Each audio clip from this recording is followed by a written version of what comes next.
I had 3 minutes to choose: marry the devil or rot in prison for a crime I didn't commit. Olivia Chen never imagined her stepsister's engagement party would end with a mafia boss cornering her in a private study, offering marriage as the price of freedom. She'd spent years being invisible, serving drinks to people who looked through her like glass. But Dante Moretti saw everything, including the trap closing around her neck. One choice: 3 minutes. A wedding ring or handcuffs. Follow this story to the very end, hit like, and comment your city so I can see how far Olivia's journey travels. The champagne flutes trembled on Olivia's silver tray as she navigated through the glittering crowd in the Ashford Hotel ballroom. Crystal chandeliers cast fractured light across designer gowns and tailored suits, illuminating a world where she existed only as a background, a shadow meant to serve, never to be seen. "More champagne!" a woman in emerald silk demanded without looking at her. "Of course." Olivia's voice emerged soft, practiced in its invisibility. This was her life. Had been for 6 years since her father died and left her at the mercy of Victoria Chen, the stepmother who wore grief like a designer accessory and wielded cruelty like a scalpel. Precise. Calculated. Always leaving marks where they wouldn't show. Tonight's engagement party celebrated Isabel, Victoria's daughter, and her upcoming marriage to Marcus Rothwell. Old money, political connections, the kind of alliance that made Victoria's eyes gleam with satisfaction. The ballroom overflowed with San Francisco's elite, each guest representing another rung on Victoria's social ladder. Olivia refilled glasses, cleared plates, and perfected the art of being nothing. "Did you see Isabel's ring?" someone whispered near the dessert table. 8 carats. Flawless. Her dress is Valentino. Custom. Well, Victoria certainly knows how to make an impression. Olivia moved past them, invisible as air. She'd grown skilled at hearing without listening, seeing without watching. It was safer that way. Safer to be the girl who served drinks and disappeared into the kitchen, who slept in the converted storage room on the 3rd floor, who understood her place in the carefully constructed hierarchy of the Chen household. Her father would have hated this. James Chen had been gentle, devoted, perhaps too trusting when he'd married Victoria 2 years before his heart attack. He'd believed in second chances, in love finding you when you least expected it. He'd had no idea he was inviting a viper into their home. "Olivia!" Victoria's voice cut through the ambient conversation like a blade. "The senator's wife needs her wine refreshed. Now!" "Yes, Victoria. Never mother. Never mom. Just Victoria, because that's what she'd insisted on from the beginning, as if the word itself would contaminate her somehow. Olivia moved toward Senator Morrison's table, tray balanced perfectly. Her black serving dress, too tight in the shoulders, too loose at the waist, a cast-off from one of Isabel's cleaning purges, marking her as staff among the glittering guests. She was pouring Chateau Margaux when she felt it. A shift in the room's energy, subtle as a temperature drop. Conversations didn't stop exactly, but they changed quality, becoming more careful, more conscious. Olivia glanced up from the wine bottle. The crowd near the entrance had parted like water. He stood in the doorway, and Olivia understood immediately why silence followed him like a shadow. Dante Moretti didn't demand attention. He consumed it. Tall, broad-shouldered, wearing a black suit that probably cost more than everything Olivia had ever owned combined, he surveyed the ballroom with the casual authority of a predator assessing prey. His face was all sharp angles and dangerous beauty, strong jaw, prominent cheekbones, dark eyes that missed nothing. His black hair was swept back, revealing a face too intense to be conventionally handsome, too compelling to look away from. Olivia had heard the name whispered in corners, spoken in hushed tones, when Victoria thought she wasn't listening. Dante Moretti. The North Beach King. The man who controlled everything that mattered in San Francisco's underworld, docks, construction, unions, politicians. The man even senators feared. "Jesus," someone breathed nearby. "What's he doing here?" Olivia's hand trembled. Wine splashed against the rim of the glass. "Steady," Senator Morrison murmured, but he wasn't looking at her. No one was. Every eye had tracked Dante's entrance, except his. Dante Moretti's gaze swept the ballroom and stopped, impossibly, inexplicably, on Olivia. The wine bottle nearly slipped from her fingers. His eyes were dark, almost black in the chandelier light. and they held her with an intensity that made her lungs forget how to work. It lasted only a moment, perhaps 2 seconds, but in that brief connection, Olivia felt seen in a way she hadn't experienced in 6 years. Not invisible, not background. Seen. Then Isabel appeared in a cloud of white silk and expensive perfume, gliding toward Dante with her practiced socialite smile, and the moment shattered. "Mr. Moretti!" Isabel extended her hand like a princess granting favor. "How wonderful that you could attend!" Dante's attention shifted to her, and Olivia discovered she could breathe again. She finished pouring the senator's wife's wine with shaking hands and retreated toward the kitchen, her heart hammering against her ribs for reasons she didn't want to examine. It was nothing, she told herself. A random glance. He was looking at the crowd, not at you, but her hands still trembled. The kitchen was chaos, caterers shouting orders, ovens beeping, champagne being uncorked in rapid succession. Olivia set down her empty tray and pressed her palms against the cool stainless steel counter, trying to steady herself. "You look like you've seen a ghost," Maria, the head caterer, said as she rushed past with a tray of hors d'oeuvres. "I'm fine." "Sure you are. Your stepmother's been watching you like a hawk all night. What did you do?" "Nothing." Which was true. Olivia had perfected the art of doing nothing that could draw Victoria's attention. She kept her head down, her voice soft, her presence minimal. "Well, nothing must be something tonight, because she keeps looking this way." Maria lowered her voice. "And between you and me, I'd stay in here as long as possible. I've seen that look before. Someone's about to get torn apart." Olivia's stomach clenched. She'd seen that look too. Victoria's smile that didn't reach her eyes, the particular tilt of her head that meant she was planning something. Usually something that ended with Olivia losing another piece of her already diminished existence. Through the kitchen's service window, Olivia could see the ballroom. Isabel had claimed Dante's arm, parading him through the crowd like a trophy. He moved through the space with that same predatory grace, shaking hands, exchanging brief words, his expression revealing nothing. Marcus, Isabel's fiancé, looked increasingly uncomfortable, his boyish face tight with something that might have been fear or jealousy. He kept trying to insert himself into conversations between Isabel and Dante, only to be smoothly excluded. "Trouble in paradise," Maria observed, following Olivia's gaze. "The golden boy doesn't like competition." "Mr. Moretti isn't competition," Olivia said quietly. "He's in a completely different category." "Smart girl." Maria grabbed another tray. "Stay smart. Stay invisible. That's how girls like us survive in rooms like that." Girls like us. The ones who served while others celebrated. The ones who cleaned up after parties they'd never be invited to. The ones who understood that some spaces weren't meant for them, no matter how many times they set the tables and poured the wine. An hour passed. Olivia rotated between the kitchen and the ballroom, refreshing drinks, clearing plates, existing in that liminal space between servant and ghost. She'd perfected the ability to move through crowds without disrupting conversations, to anticipate needs before they were voiced, to disappear the moment her task was complete. She was clearing dessert plates from a corner table when Isabel's laugh rang out, too loud, too bright, champagne amplified and brittle around the edges. "Oh, Daddy would have loved you, Mr. Moretti," Isabel was saying, leaning into Dante with practiced intimacy. "He always appreciated powerful men." Something cold slithered down Olivia's spine. Isabel had never called James Chen Daddy when he was alive. She'd barely acknowledged his existence. "Your father?"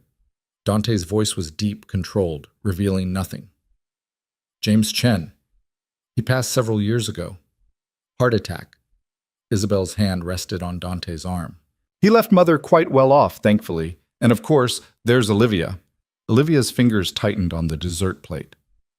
"Olivia?" "My stepsister, the one serving drinks." Isabel's smile could have cut glass. "Poor thing. Daddy left her a small trust, but she's always been more comfortable in the background. Haven't you, Olivia?" Every head at the nearby tables turned. Olivia stood frozen, 3 dirty plates balanced in her hands, suddenly thrust from invisibility into spotlight. Dante's gaze found her again, and this time there was something calculating in his expression, something that made her feel like a puzzle piece he was trying to fit into a larger picture. "Ma'am," Olivia said softly, directing the word at no one in particular, and escaped toward the kitchen. Her hands were shaking again. She set the plates down too hard, earning a sharp look from one of the dishwashers. Breathe, just breathe. But the walls felt too close, the air too thick. Olivia pushed through the service door into the back hallway, seeking quiet, seeking space where she could think. The corridor was blessedly empty, lit by harsh fluorescent lights that made everything look stark and real after the ballroom's golden glow. Olivia leaned against the wall and closed her eyes. Small trust. Isabel had made it sound like charity, like a pittance. In reality, her father had left her a quarter of his estate, enough to pay for college, to build a life, to escape. The trust was supposed to be released to her when she turned 25. 3 weeks from now. 3 weeks until freedom. Unless Victoria found a way to... Hiding? Olivia's eyes snapped open. Dante Moretti stood at the end of the hallway, hands in his pockets, studying her with that same unsettling intensity she'd felt across the ballroom. Every instinct screamed at her to run, but her feet had forgotten how to move. "I'm not hiding," she managed. "I needed a moment. From the party or from your family? I should get back to work." "You should stay." It wasn't a request. Dante moved closer, each step deliberate, controlled. "We need to talk." "I don't think..." Olivia Chen. Her name in his mouth sounded different, weighted with knowledge that made her pulse spike. 24 years old, father died 6 years ago, leaving you in the custody of Victoria Chen. You live in the house on Pacific Heights, room 3C, the converted storage space. You have a trust fund worth approximately $2 million, controlled by your stepmother until you turn 25. He stopped a few feet away, close enough that she could see gold flecks in his dark eyes. 3 weeks from now. Terror locked her joints. "How do you..." "I make it my business to know things." His voice was conversational, almost gentle, which somehow made it more frightening. "Especially when those things involve people stealing from me." "I don't understand." "No, I don't think you do." Dante reached into his jacket and withdrew a slim folder. "Your stepsister has been embezzling money from my construction company. $250,000 over the past 6 months, filtered through false invoicing and ghost contractors." He opened the folder, revealing spreadsheets, bank statements, transaction records. "She's been very clever about it, professional even, but not quite clever enough." Olivia's brain struggled to process the information. "Isabel, but she doesn't work in construction. She's a socialite. She has access to her fiancé's financial accounts. Marcus Rothwell sits on my company's board. She's been using his credentials to authorize payments to shell companies she controls." Dante's expression remained neutral, almost bored. "The problem is, she's been signing your name to the authorization forms." The hallway tilted. "No," Olivia whispered. "No, I would never..." "I know." The handwriting analysis made that clear. "But the signatures are surprisingly good, and the bank accounts receiving the money? They're in your name. Social security number, address, date of birth, all yours." Dante closed the folder. "By morning, my lawyers will report the fraud to the FBI. You'll be arrested for embezzlement and wire fraud. Federal charges. You're looking at 10 to 15 years minimum." The fluorescent lights hummed. Somewhere, music and laughter drifted from the ballroom. Another world, another life, one that was dissolving like smoke. "I didn't do this," Olivia said, and hated how weak her voice sounded. "I've never even seen these accounts. I don't know anything about construction or invoicing or..." "I believe you." The words stopped her spiral. "What?" "I believe you." Dante said it calmly, matter-of-factly. "Isabel's pattern is clear. She's clever, ambitious, and entirely willing to sacrifice you to protect herself. She's probably been planning this for months, waiting until just before your 25th birthday." He paused. "Once you're arrested, Victoria will petition the court to suspend your trust indefinitely, claiming you're unfit to manage the funds. The money becomes hers to control. Possibly forever." Olivia's legs gave out. She slid down the wall, ending up sitting on the cold floor, her black dress pooling around her. This was it. The trap Victoria had been building for 6 years, invisible as spider silk until the moment it closed. All those years of keeping her head down, of being invisible, of surviving, none of it mattered. They'd planned this. Isabel and Victoria had planned to destroy her completely, to take everything her father had left her and leave her rotting in a federal prison. Why are you telling me this? The question came out broken. If you're just going to report it anyway, because I'm not going to report it. Dante crouched down, bringing himself to her eye level. I'm going to make you an offer instead. Hope flickered, dangerous and desperate. What kind of offer? Marriage. Olivia laughed. The sound was slightly hysterical, edging toward panic. I'm sorry? I need a wife. You need to not go to prison. Dante's expression remained impassive. We can solve both problems simultaneously. You're insane. I'm practical. He shifted, settling into a more comfortable position, apparently willing to have this conversation in a hotel service corridor. I'm currently in negotiation for a property development deal worth $50 million. The seller is traditional, conservative. He wants to see stability, family values, a man who's settled down. A bachelor with my reputation makes him nervous. Dante's mouth curved, not quite a smile. His concerns aren't entirely unfounded. So find someone else, someone who isn't facing federal prison and who might actually want to marry you. I don't need someone who wants to marry me. I need someone who's motivated to stay married, who won't get complicated ideas about romance or emotions or filing for divorce the moment things become inconvenient. His gaze held hers. I need someone with nowhere else to go. Someone who understands that this is a business arrangement, pure and simple. You need someone desperate. Precisely. Olivia pressed her palms against the floor, trying to ground herself in something solid. And in exchange for this marriage, you don't report the fraud? More than that, I bury the evidence. The account gets closed. The money disappears into one of my legitimate business holdings. The transaction records get lost in a filing error. Isabel walks away clean, which I'm sure will disappoint you, but we both know proving her guilt would require proving your innocence, and that's a legal battle that costs time and money you don't have. What about my trust fund? That becomes part of the marriage arrangement. You gain access to your money immediately, but it gets folded into a joint account we both control. Insurance, to ensure you don't decide to take the money and run. Olivia's mind raced, looking for the trap, the catch, the moment where this stopped being salvation and became something worse. How long would this marriage last? 2 years minimum, long enough to close the property deal and establish credibility. After that, we can divorce quietly.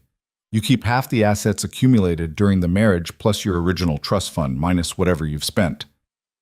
I get what I need. You get your freedom and your money. Everyone walks away satisfied. Except I'll have been married to a mafia boss for 2 years. Crime boss is such a limiting term. Dante's voice carried dry humor. I prefer businessman with diverse interests. You're not denying it.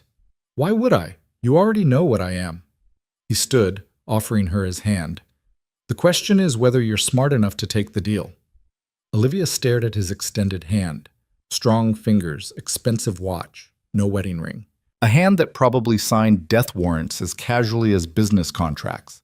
A hand that was offering her a way out of the trap that would otherwise consume her entire life. Why me? She asked. If you just need a wife for business purposes, there are hundreds of women in that ballroom who would marry you for the money and connections alone. Because they would want more. They would expect romance, attention, emotional availability, things I have neither the time nor inclination to provide. Dante's hand remained steady. You know what it's like to be invisible, Olivia. You've spent 6 years perfecting the art of existing in spaces without taking up room. That's exactly what I need. A wife who understands how to maintain appearances in public and stay out of my way in private. No drama, no demands, no delusions about what this is. It should have stung. That assessment of her as someone so accustomed to being nothing that she could continue being nothing in a different context. Instead, it felt like the first honest thing anyone had said to her in years. I need time to think. You have 3 minutes. Dante checked his watch. In 4 minutes, I leave this hotel and contact my lawyers. By morning, federal agents will be at your door. Or, he let the word hang. In 3 minutes, you say yes. We announce our engagement tonight, and this entire problem disappears. Tonight? We can't just... We can. I've already spoken with Victoria. She's aware of the embezzlement. Though she doesn't know I know it was Isabel. She believes I'm pursuing you romantically, that I've been watching you for weeks and decided you're exactly what I need.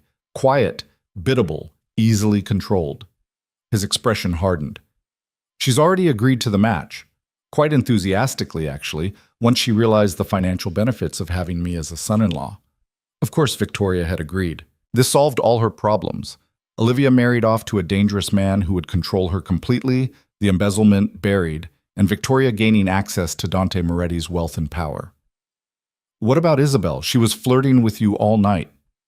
Isabel is marrying Marcus Rothwell in 6 weeks. Her interest in me was purely transactional, gathering information, maintaining connections, possibly setting up her next embezzlement target. Dante's voice carried no judgment, just cold assessment. She's ambitious but short-sighted. Marcus gives her social status. She'll take what she can from him and trade up when a better option appears. And you're just going to let her get away with stealing from you? I'm a businessman, Olivia. Revenge is expensive and rarely profitable. Isabel will destroy herself eventually. Women like her always do. I don't need to waste resources accelerating the process. Olivia's brain cataloged everything she knew about Dante Moretti, which wasn't much beyond rumors and whispers. He was dangerous.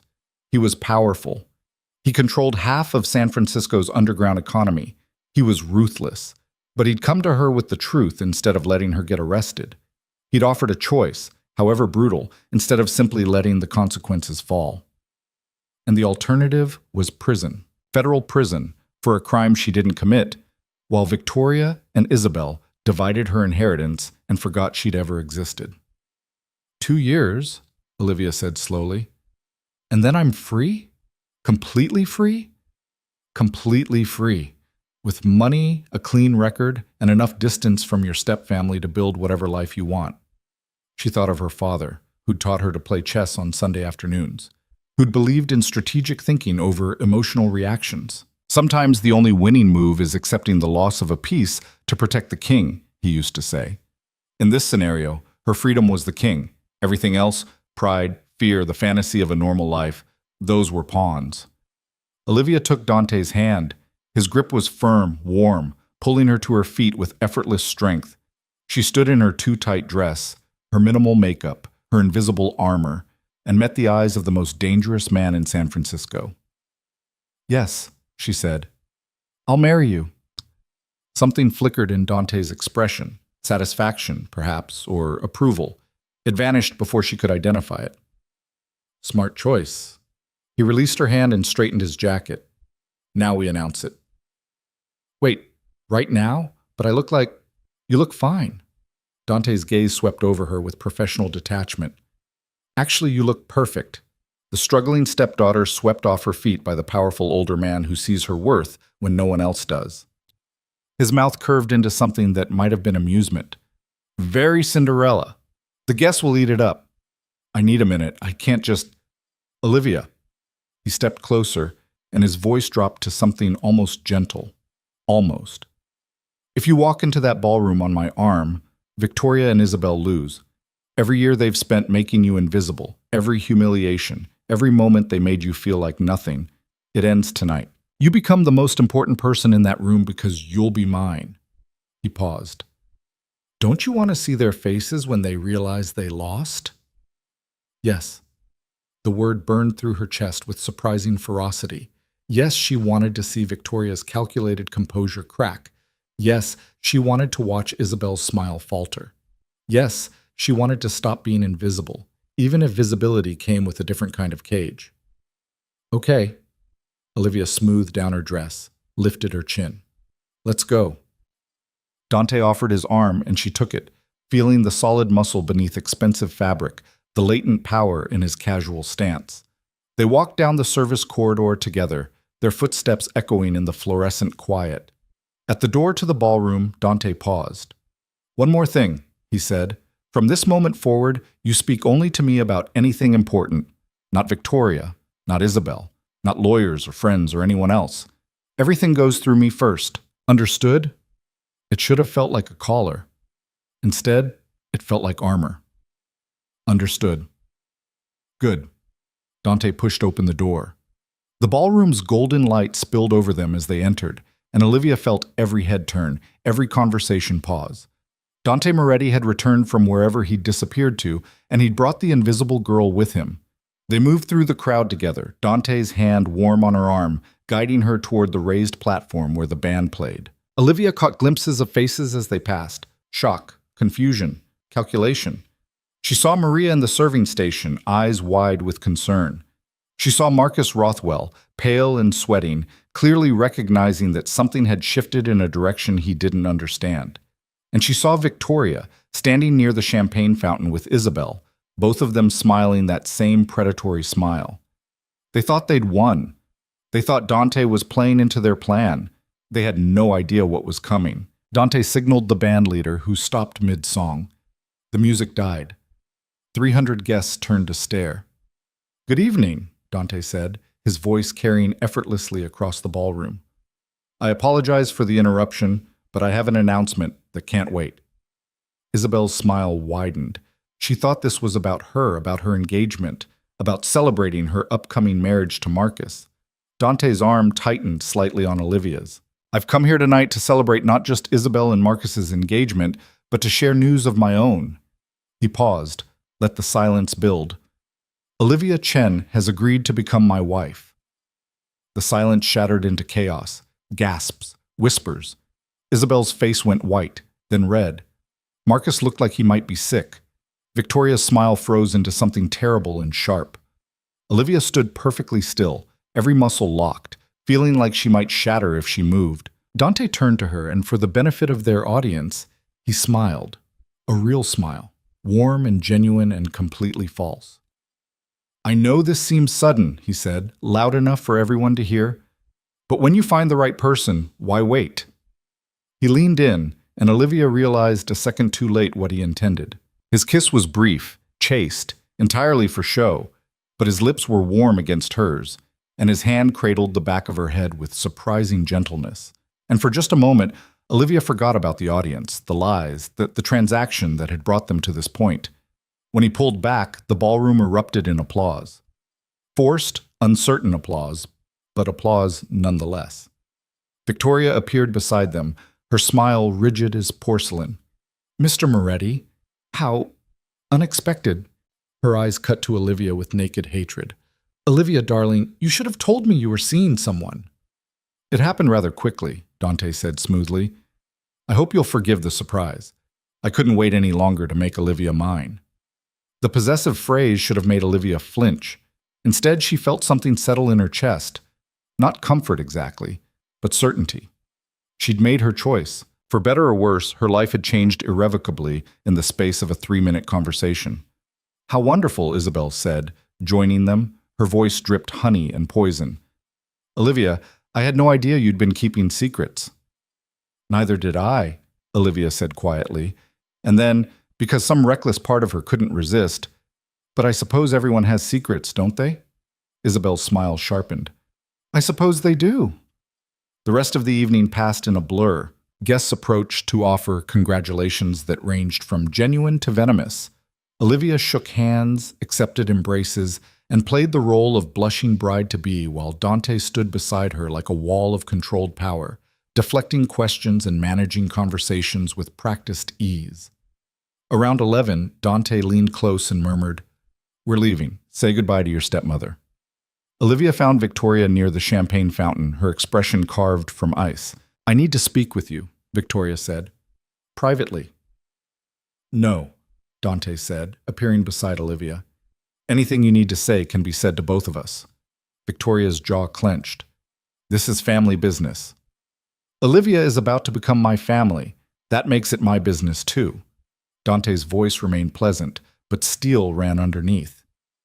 "If you have concerns about the wedding arrangements, my assistant will contact you Monday morning. Otherwise, I suggest we all enjoy what remains of the evening." He guided Olivia away before Victoria could respond, his hand firm on the small of her back. They left through the main entrance, and a black Mercedes waited at the curb. Sleek, expensive, windows tinted dark enough to hide anything. A driver opened the rear door. Olivia hesitated. This was it. The moment where the fairy tale ended and reality began. She was about to get into a car with a man she didn't know, a man who controlled criminal empires and bent the city to his will. Having second thoughts? Dante asked. Olivia thought about her storage room bedroom, about 6 more years of invisibility and cruelty, about federal prison and Victoria's triumph. No, she said, and got into the car. Dante slid in beside her and the driver closed the door, sealing them into leather-scented darkness. The engine purred to life. Through the tinted windows, Olivia watched the Ashford Hotel recede, taking with it everything she'd known. "Where are we going?" she asked. "My apartment. Pacific Heights, ironically, just 3 blocks from Victoria's house." Dante settled back against the seat. "You'll stay there until the wedding. We'll marry next week. Small ceremony, immediate family only. Victoria will protest the speed, but she'll comply." "How can you be sure?" "Because I've already had my lawyers draw up a prenuptial agreement that's very generous to your stepmother, provided she cooperates fully with wedding preparations and doesn't create difficulties." Dante glanced at her. "Victoria is many things, but she's not stupid. She knows better than to antagonize me." Olivia watched San Francisco slide past the windows. Her city, familiar and strange all at once. "What happens after the wedding?" "We live as husband and wife. You'll have your own room, your own space. I travel frequently for business, so you'll spend considerable time alone.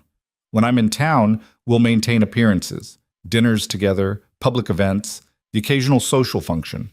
You'll have an allowance, credit cards, access to everything you need." "And what do you need from me?" "Exactly what I said. A wife who understands her place. Someone who can smile for cameras and stay quiet in private. Someone who won't ask questions about my business or demand explanations for where I go and what I do." He turned to face her fully. "Can you do that, Olivia? Can you be invisible when it matters?" The question should have hurt. Instead, it felt like coming home. "Yes," she said. "I can do that." Dante nodded, satisfied. "Then we'll get along fine." The car pulled up to a high-rise building, all glass and steel and discreet security. The driver opened Olivia's door, and she stepped out into the cool San Francisco night, looking up at what would become her new cage. It was beautiful, expensive, nothing like the converted storage room she'd left behind, but it was still a cage. "Come on," Dante said, offering his hand again. "Let me show you your new home." Olivia took his hand and let him lead her inside, into the marble lobby, into the private elevator that required a key card to access the penthouse level. The doors closed, and in the polished reflection Olivia saw herself. Small, underfed, wearing a dress that didn't fit, and a future that terrified her. But beside her stood Dante Moretti, powerful and dangerous and utterly certain. She'd made her choice. In 3 minutes, standing in a service corridor with nowhere else to run, she'd chosen this man over federal prison. Now she would live with the consequences. The elevator climbed toward the penthouse, toward her wedding, toward a life she couldn't begin to imagine. Olivia watched the floor numbers rise and tried not to think about how far she had to fall. The penthouse occupied the entire 40th floor, a sprawling space of floor-to-ceiling windows that turned San Francisco into a glittering backdrop. Olivia stepped out of the elevator into a world of dark wood, leather furniture, and art that probably cost more than most people earned in a lifetime. "Your room is this way," Dante said, leading her down a hallway lined with abstract paintings. He pushed open a door to reveal a bedroom larger than her entire storage room had been. A king-sized bed dominated the space, dressed in charcoal silk. Glass doors opened onto a private balcony overlooking the bay. "The closet is there." Dante gestured to double doors on the left. "My assistant will have clothes delivered tomorrow. Your measurements will be taken in the morning. Bathroom is through that door. If you need anything tonight, there's a phone on the nightstand. Press 1 for the concierge, 2 for security, 3 for my personal line." Olivia stood in the center of the room, feeling untethered. "Where's your room?" "Other end of the hall. You won't be disturbed." He checked his watch. "It's late. Get some sleep. We have a busy day tomorrow." "Doing what?" "Meeting with my lawyers to finalize the prenuptial agreement. Then the wedding planner, the jeweler for your rings, and dinner with my mother." Olivia's head snapped up. "Your mother?" "She'll want to meet you before the wedding. It's non-negotiable." Dante's expression gave nothing away. "Teresa Moretti is traditional. She'll have questions. Answer them honestly but briefly. Don't volunteer information. And don't mention the embezzlement or the arrangement we've made. What am I supposed to say when she asks how we met? Tell her the truth. We met at your stepsister's engagement party. I was captivated. I pursued you. You said yes. He moved toward the door. She doesn't need to know the timeline or the circumstances, just the outcome. And if she doesn't like me, she will. You're exactly what she's been hoping for. Quiet, respectful, from a good family. The fact that you're not involved in my business will please her immensely. Dante paused in the doorway. One more thing. Starting tomorrow, you'll have a security detail. 2 men, rotating shifts. They'll be discreet, but they'll be with you whenever you leave the building. Alarm spiked through Olivia's chest. Why do I need security? Because you're about to become my wife, which makes you a target for anyone who wants leverage against me. The detail is standard procedure. Don't argue about it. His tone left no room for negotiation. Good night, Olivia. The door closed behind him, and Olivia was alone in the most beautiful room she'd ever occupied, wearing a too-tight dress and trying not to think about how completely her life had shifted in the space of 3 hours. She walked to the windows and looked out at the city. Somewhere out there, Victoria was probably screaming at Isabel, demanding to know what had gone wrong with their plan. Marcus Rothwell was likely drowning his confusion in expensive scotch. And her father's house, the place where Olivia had spent 6 years being invisible, stood 3 blocks away, close enough to see but impossibly distant. Her phone buzzed. A text from an unknown number. Sleep well. Future Mrs. Moretti. We have much to discuss. V. Victoria. Already reaching out, already trying to regain control. Olivia deleted the message and turned off her phone.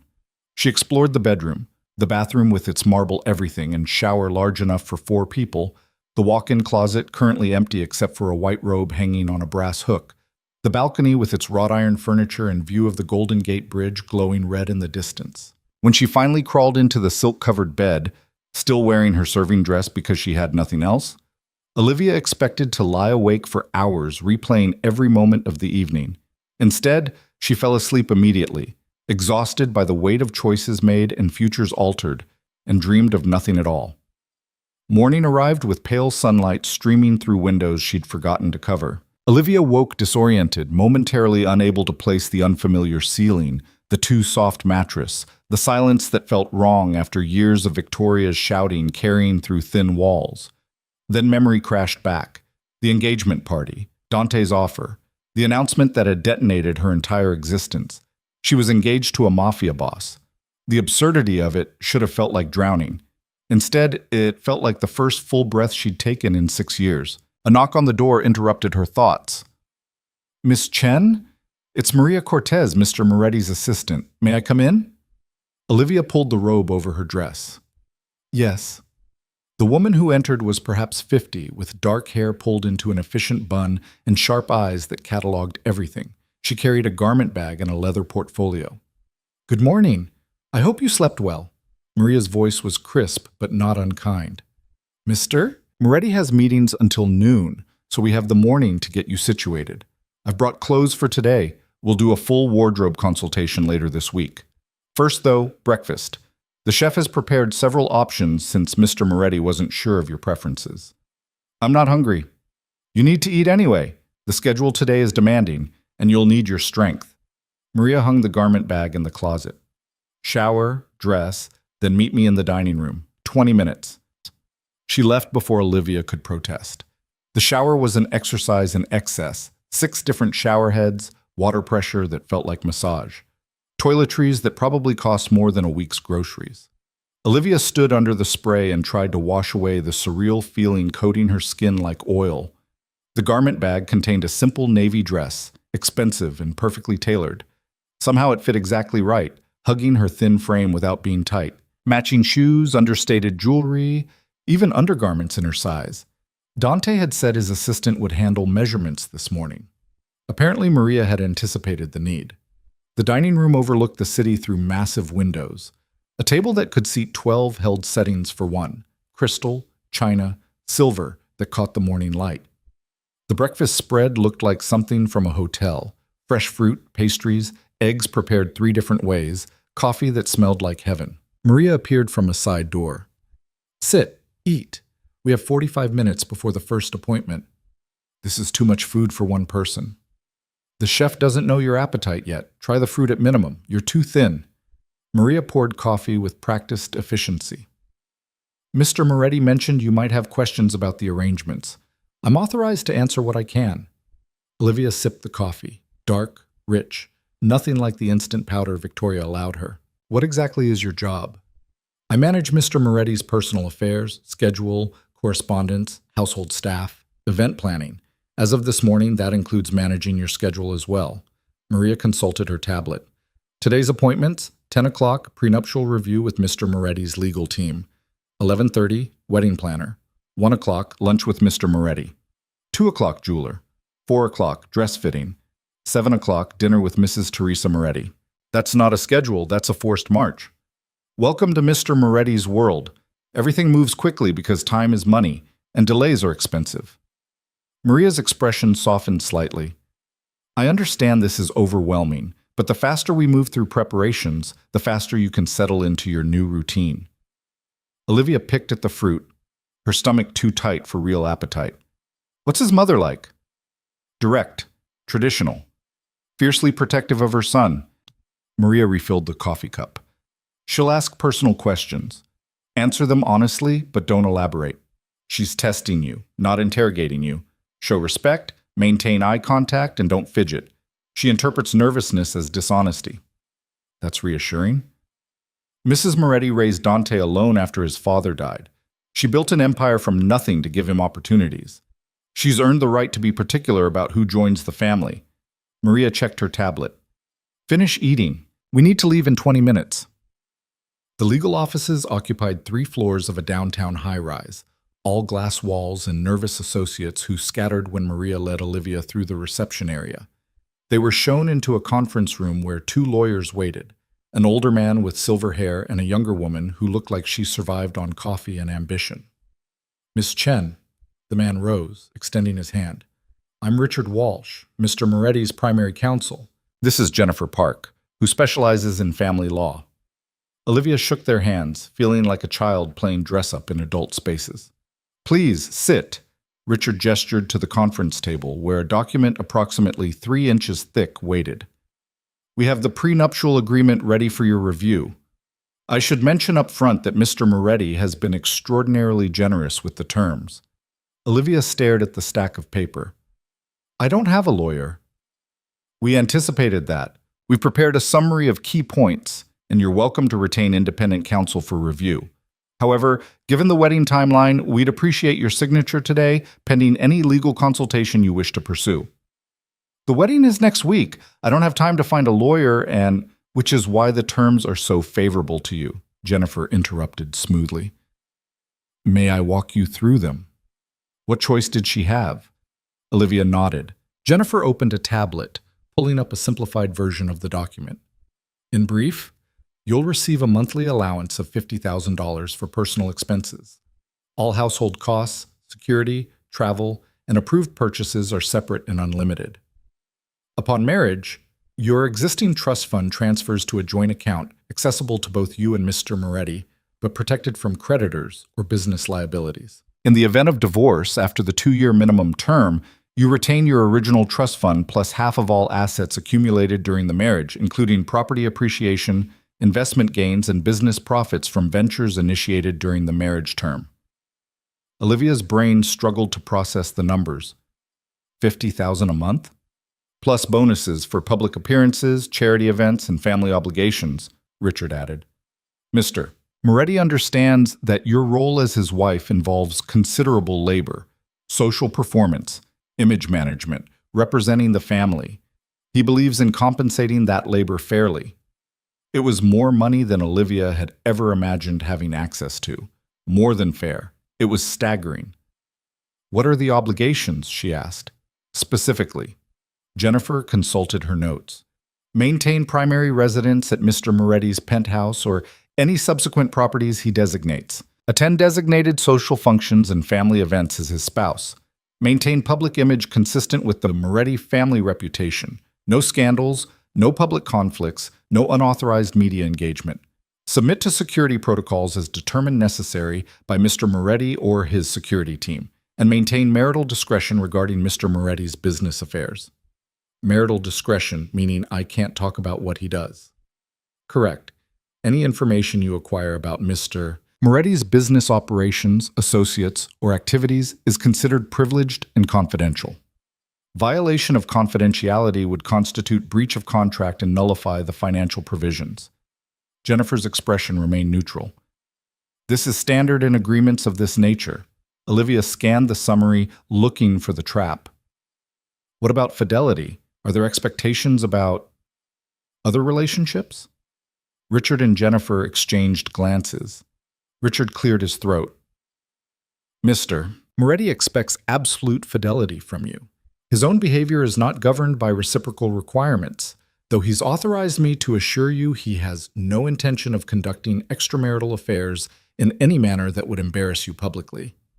So Dante could do whatever he wanted, while Olivia was expected to remain faithful to a marriage that was pure transaction. The double standard should have outraged her. Instead, it felt oddly honest. He wasn't pretending this was a real marriage, wasn't dressing up the cage as anything other than what it was. Anything else? The agreement includes a non-disparagement clause, Jennifer said. During and after the marriage, you agree not to publicly criticize Mr. Moretti, his family, or his business interests. This includes social media, interviews, books, or any other form of public communication. So I can't tell anyone the truth about this arrangement. You can tell anyone anything you wish in private, Richard clarified, but public disclosure would constitute breach of contract. Mr. Moretti values his privacy and expects you to protect it. Olivia read through the summary again, then flipped through sections of the actual document. The language was dense, legal, designed to protect Dante from every possible angle. But the financial terms were exactly as described, generous to the point of absurdity. I need a pen, she said. You don't want time to review? To consult with? I've reviewed it. I understand the terms. Where do I sign? Jennifer produced a pen. Richard indicated signature lines. Olivia signed her name 23 times, initialing amendments, acknowledging clauses, binding herself to a man she'd known for less than 12 hours. When it was done, Richard gathered the documents with visible satisfaction. Congratulations, Miss Chen. Pending the marriage ceremony, you're now financially secured. Secured. Such a careful word for sold. Maria was waiting in the reception area. How did it go? I signed. Good. We're running late for the wedding planner. The wedding planner operated out of a boutique in Pacific Heights, all white furniture and champagne offered before noon. Cecilia Brennan was whip-thin, immaculately dressed, and spoke in the rapid-fire cadence of someone who billed by the minute. Mr. Moretti has given me full discretion on the ceremony, Cecilia said, spreading fabric samples across her desk. Small, intimate, immediate family only. We're thinking the Rose Garden at the Fairmont, Saturday afternoon, reception dinner for 30 guests at the Grand Ballroom. Classic, elegant, nothing too ostentatious. Saturday? Olivia's voice cracked. This Saturday? 5 days from now, yes. Which gives us almost no time, but Mr. Moretti was very clear about the timeline. Cecilia didn't look up from her swatches. I've already confirmed the venue, booked the photographer, arranged for flowers. Your dress fitting is this afternoon. Vera Wang is preparing 3 options. We'll need your final guest list by tomorrow morning. I don't have a guest list. Family? Friends? Anyone you'd like to attend? Olivia thought of her father, dead 6 years. Her mother, gone even longer. Victoria and Isabel, who would attend because Dante demanded it, who would smile and plot her destruction while champagne flowed. No, she said quietly. No one. Cecilia's expression flickered with something that might have been pity. Then we'll keep it to the Moretti family and your stepmother and stepsister as courtesy invitations. Simple. The lunch with Dante happened at an Italian restaurant that looked unassuming from the outside, but was clearly the kind of place where politicians made deals and money changed hands under tables. The maitre d' seated them immediately at a corner booth, private and positioned to see all exits. Dante wore a charcoal suit, no tie, looking like he'd stepped out of a magazine spread on dangerous elegance. He studied Olivia as she slid into the booth. The dress suits you. Your assistant has good taste. Maria has excellent taste in everything, which is why I pay her extremely well. Dante gestured to the waiter, who appeared instantly. We'll have the chef's tasting menu, and bring a bottle of the Barolo. I don't drink wine at lunch. You do now. You're meeting my mother tonight. Trust me, you'll want the practice. The food arrived in waves. Antipasti, pasta, fish, each course more elaborate than the last. Olivia picked at her portions, too aware of Dante's attention. The lawyer said you signed without negotiation, he said, cutting into his branzino with surgical precision. Why? The terms were fair, better than fair. They were designed to be accepted quickly, but most people negotiate anyway, out of principle if nothing else. He watched her over the rim of his wine glass. You're not most people. I know a good deal when I see one, and I know when I have no leverage to negotiate for better. Smart. Dante set down his glass. Tell me about your father. The question caught her off guard. Why? Because my mother will ask, and I'd like to know the answer first. He leaned back, studying her. James Chen, import-export business, moderately successful, married your mother young. She died when you were 8, cancer, I believe.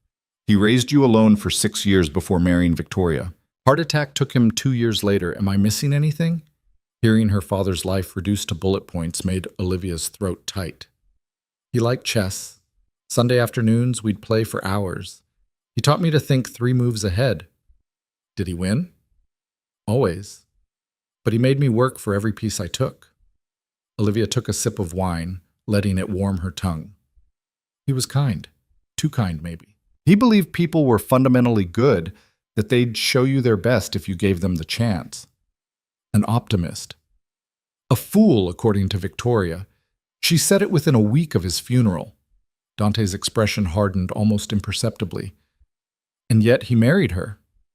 He was lonely, and she was very good at pretending to be something she wasn't. Olivia met his eyes. I imagine you understand that skill. I understand it intimately, which is why I'm not pretending with you. Dante signaled for the check. The jeweler is next. You'll need an engagement ring appropriate to your new status. Try to look enthusiastic when he shows you options. The jeweler's private showroom glittered with enough diamonds to blind. Carlo Rossi was elderly, Italian, and clearly on intimate terms with Dante. Ah, the bride! Carlo clasped Olivia's hand between both of his. Bellissima, Dante, you have chosen well. Show her the selection we discussed, Dante said, settling into a velvet chair like a king on a throne. Carlo produced a tray of rings that made Olivia's breath catch.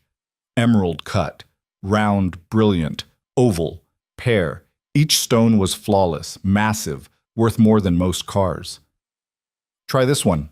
Carlo slipped a ring onto her finger. A round, brilliant diamond, at least 4 carats, set in platinum with smaller diamonds cascading down the band. It was beautiful. It was also a statement, a brand, a visible claim that said property of Dante Moretti in the language of wealth and power. It's too much, Olivia said. It's exactly right. Dante stood, examining her hand. You're my wife. People need to see that immediately. The ring does that job. I prefer something simpler. Your preferences aren't relevant. Try the oval. Carlo switched rings. This one was somehow even larger, the oval diamond catching light and throwing rainbows across the showroom. Olivia looked at Dante. You're seriously going to make me wear a ring that weighs more than my hand? I'm going to make you wear a ring that tells every man in San Francisco you're spoken for. Size matters in that conversation. But something flickered in his expression. If you genuinely hate them all, we'll find something else. It was the first concession he'd offered, small as it was. Olivia turned back to the tray and pointed to a ring in the corner. Princess cut, 3 carats instead of 5, elegant instead of ostentatious. That one. Dante examined it, then nodded to Carlo. We'll take it. Have the wedding bands ready by Friday. Of course, Carlo beamed, already preparing paperwork. As they left the jeweler, Olivia touched the ring on her finger, still too large, still too expensive, but somehow more tolerable than the others. Thank you, she said quietly. Dante glanced at her. For what? For asking if I hated them. Don't mistake pragmatism for kindness.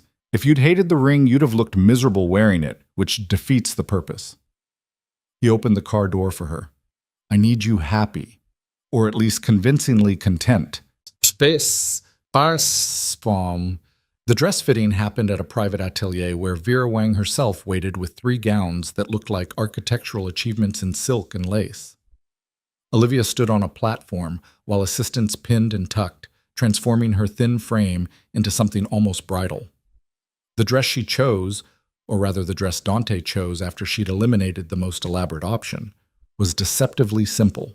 Ivory silk, fitted bodice, flowing skirt, delicate lace cap sleeves. It made her look like someone worth marrying instead of someone being sold. By the time they returned to the penthouse to change for dinner, Olivia's feet ached and her head pounded from too much decision-making about things that didn't actually matter. You have an hour, Dante said, checking his watch. My mother expects us at 7. Don't be late. Olivia retreated to her room and stared at her reflection. The navy dress, the engagement ring, the woman looking back at her with dark circles under her eyes and fear in her expression. In 5 days, she'd be married. In 5 days, there would be no escape route, no second guessing, no way to undo what she'd agreed to in that hotel corridor. Her phone buzzed. She turned it back on that morning and immediately regretted it. 17 missed calls from Victoria. 23 text messages ranging from saccharine congratulations to thinly veiled threats. Olivia deleted them all and got dressed for dinner. Teresa Moretti lived in North Beach in a house that predated most of San Francisco's modern development. 3 stories of Victorian elegance, immaculately maintained, with a garden that spoke of decades of careful attention. A woman answered the door before Dante could knock. She was perhaps 70, small and elegant, with silver hair swept into a bun and eyes that assessed Olivia with surgical precision. Dante. She embraced him, then turned to Olivia. So this is her. Mama, this is Olivia Chen. Olivia, my mother, Teresa Moretti. Mrs. Moretti. Olivia extended her hand. It's an honor to meet you. Teresa ignored the hand and pulled Olivia into an embrace instead, holding her tight enough that Olivia could smell lavender and something baking. Call me Teresa. We're family now. She released Olivia and examined her at arm's length. Too thin. Dante, you're feeding her, yes? She's been with me for 1 day, Mama. Then you have work to do. Come, both of you. Dinner is ready. The dining room was warm, lived in, nothing like the sterile perfection of Dante's penthouse. The table held enough food for 10 people. Pasta, chicken, vegetables, bread still steaming from the oven. Sit, Teresa gestured to chairs. Olivia, you sit beside me. I want to know everything about the woman who caught my impossible son. Dinner became an interrogation disguised as conversation. Teresa asked about Olivia's family, her education, her interests, her plans. Dante sat across from them, eating his mother's cooking and occasionally interjecting when Teresa's questions veered too close to dangerous territory. Your father was an import-export? Teresa asked, passing Olivia more pasta despite her protests. What kind of goods? Textiles, mostly. Silk and cotton from Asia. He had connections in Hong Kong, Taiwan, mainland China. Legitimate business? The question was pointed. Olivia met Teresa's eyes. Completely legitimate. My father was many things, but he wasn't a criminal. And your stepmother? Is a social climber who married my father for his money and has spent the last 6 years making my life difficult. Olivia hadn't meant to be that honest, but something about Teresa's direct gaze made lying feel pointless. Teresa smiled. Good. I appreciate honesty. Dante tells me you met at your stepsister's engagement party? Yes. And he pursued you? Very aggressively. Olivia glanced at Dante, who looked amused. I didn't have much choice in the matter. My son doesn't take no for an answer. Never has. Teresa refilled wine glasses. But he also doesn't commit to anything lightly. If he's chosen you, there's a reason. I'm convenient, Olivia said before she could stop herself. The words hung in the air like smoke. Dante's expression didn't change, but his fingers tightened on his wine glass. Teresa laughed. Convenient. I like this one, Dante. She has a spine. She has opinions about her own value, Dante said dryly. We're working on adjusting them upward. The rest of dinner passed in stories about Dante's childhood, Teresa's work building the family's construction business into something that could compete with established firms. The difficulties of being Italian in a city that preferred its immigrants invisible. Over dessert, tiramisu that melted on Olivia's tongue, Teresa turned to her with sudden seriousness. My son's world is dangerous. You understand this? Yes. There are people who will smile at you and plot your destruction. People who will use you to hurt him. People who see you as weakness, leverage, a tool to be exploited.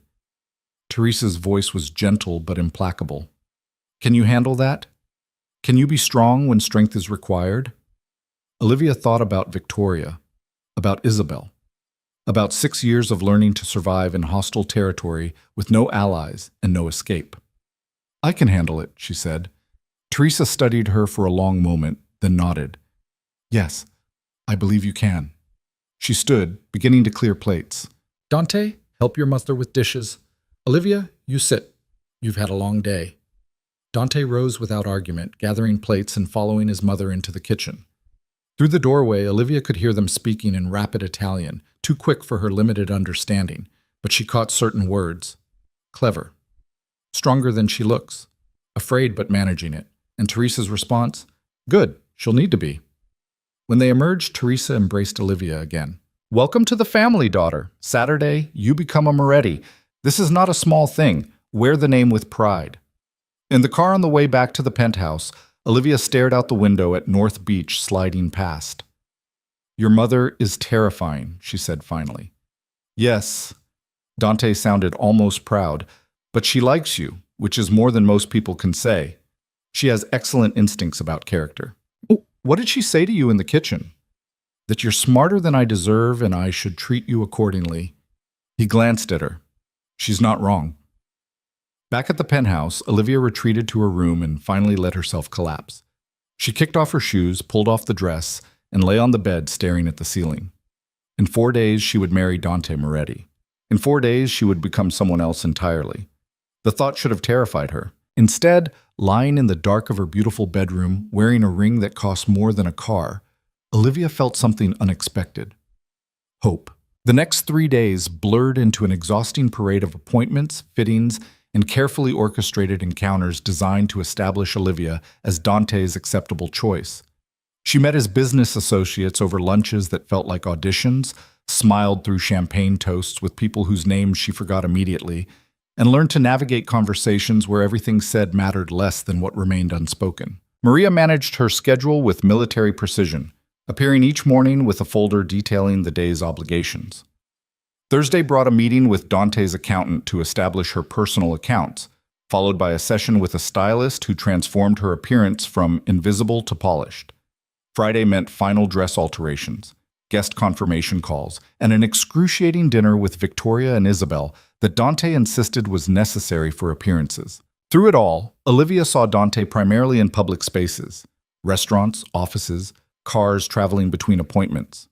He was courteous, attentive in ways that suggested genuine care to observers, and utterly professional in private.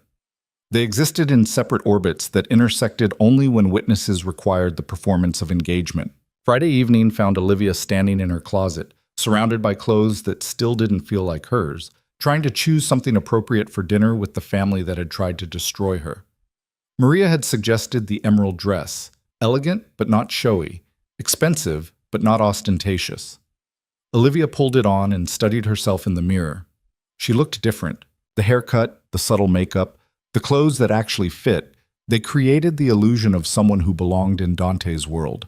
But beneath the surface, she was still the girl who'd served drinks at Isabel's engagement party, still the daughter James Chen had loved and Victoria had despised.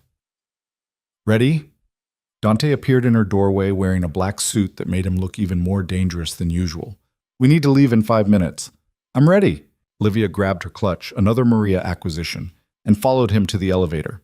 In the car, Dante reviewed the rules. Victoria will try to get you alone. Don't let her. If she asks about the prenuptial agreement, tell her it's confidential. If Isabel makes any comments about the embezzlement, ignore them completely. We're presenting a united front tonight. Happy couple. Looking forward to the wedding. No controversy.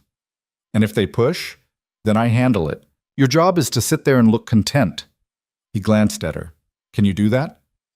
I've been playing invisible for 6 years. I think I can manage content for 2 hours. The restaurant was the kind of place Victoria loved. Exclusive, expensive, full of people who mattered. The maitre d' led them to a private room where Victoria and Isabel waited, both dressed like they were attending a funeral instead of a celebratory dinner. Olivia. Victoria's smile was porcelain perfect and completely cold. How lovely you look. Marriage preparations agree with you. Thank you, Victoria. Olivia let Dante pull out her chair, settling beside him with practiced ease. Isabel's gaze fixed on Olivia's engagement ring with undisguised envy. That's quite a stone. Larger than mine, I think. Size isn't everything, Isabel, Dante said smoothly, pouring wine. Though I wanted Olivia to have something worthy of her. The implication hung in the air. Olivia was worthy of more than Isabel would ever receive. Victoria's smile tightened fractionally. How generous of you, Mr. Moretti. Though I must admit this whole situation has been rather surprising. Olivia never mentioned she was seeing anyone. It happened quickly, Dante said. Sometimes you meet someone and simply know. How romantic. Victoria's tone suggested she found it anything but. And the wedding is tomorrow? Such a short engagement. When you're certain, waiting is pointless. Dante's hand found Olivia's under the table, warm and steady. Besides, I'm not a patient man. Dinner arrived. Course after course of food, Olivia barely tasted. Victoria dominated conversation, dropping names and accomplishments, positioning herself as the architect of Isabel's upcoming marriage while subtly diminishing Olivia's presence. Isabel contributed barbed comments disguised as sisterly concern. I do hope you know what you're getting into, Livy, Isabel said, using the childhood nickname like a weapon. Marriage is complicated, especially to someone with Mr. Moretti's reputation. I'm quite aware of my husband's reputation, Olivia said quietly, and I'm confident in my choice. Your husband. Victoria's laugh was brittle. You're not married yet, dear. Anything could happen before tomorrow. Dante's expression didn't change, but his fingers tightened on Olivia's. Is that a threat, Mrs. Chen? Of course not. Simply an observation that weddings can be unpredictable. Victoria sipped her wine.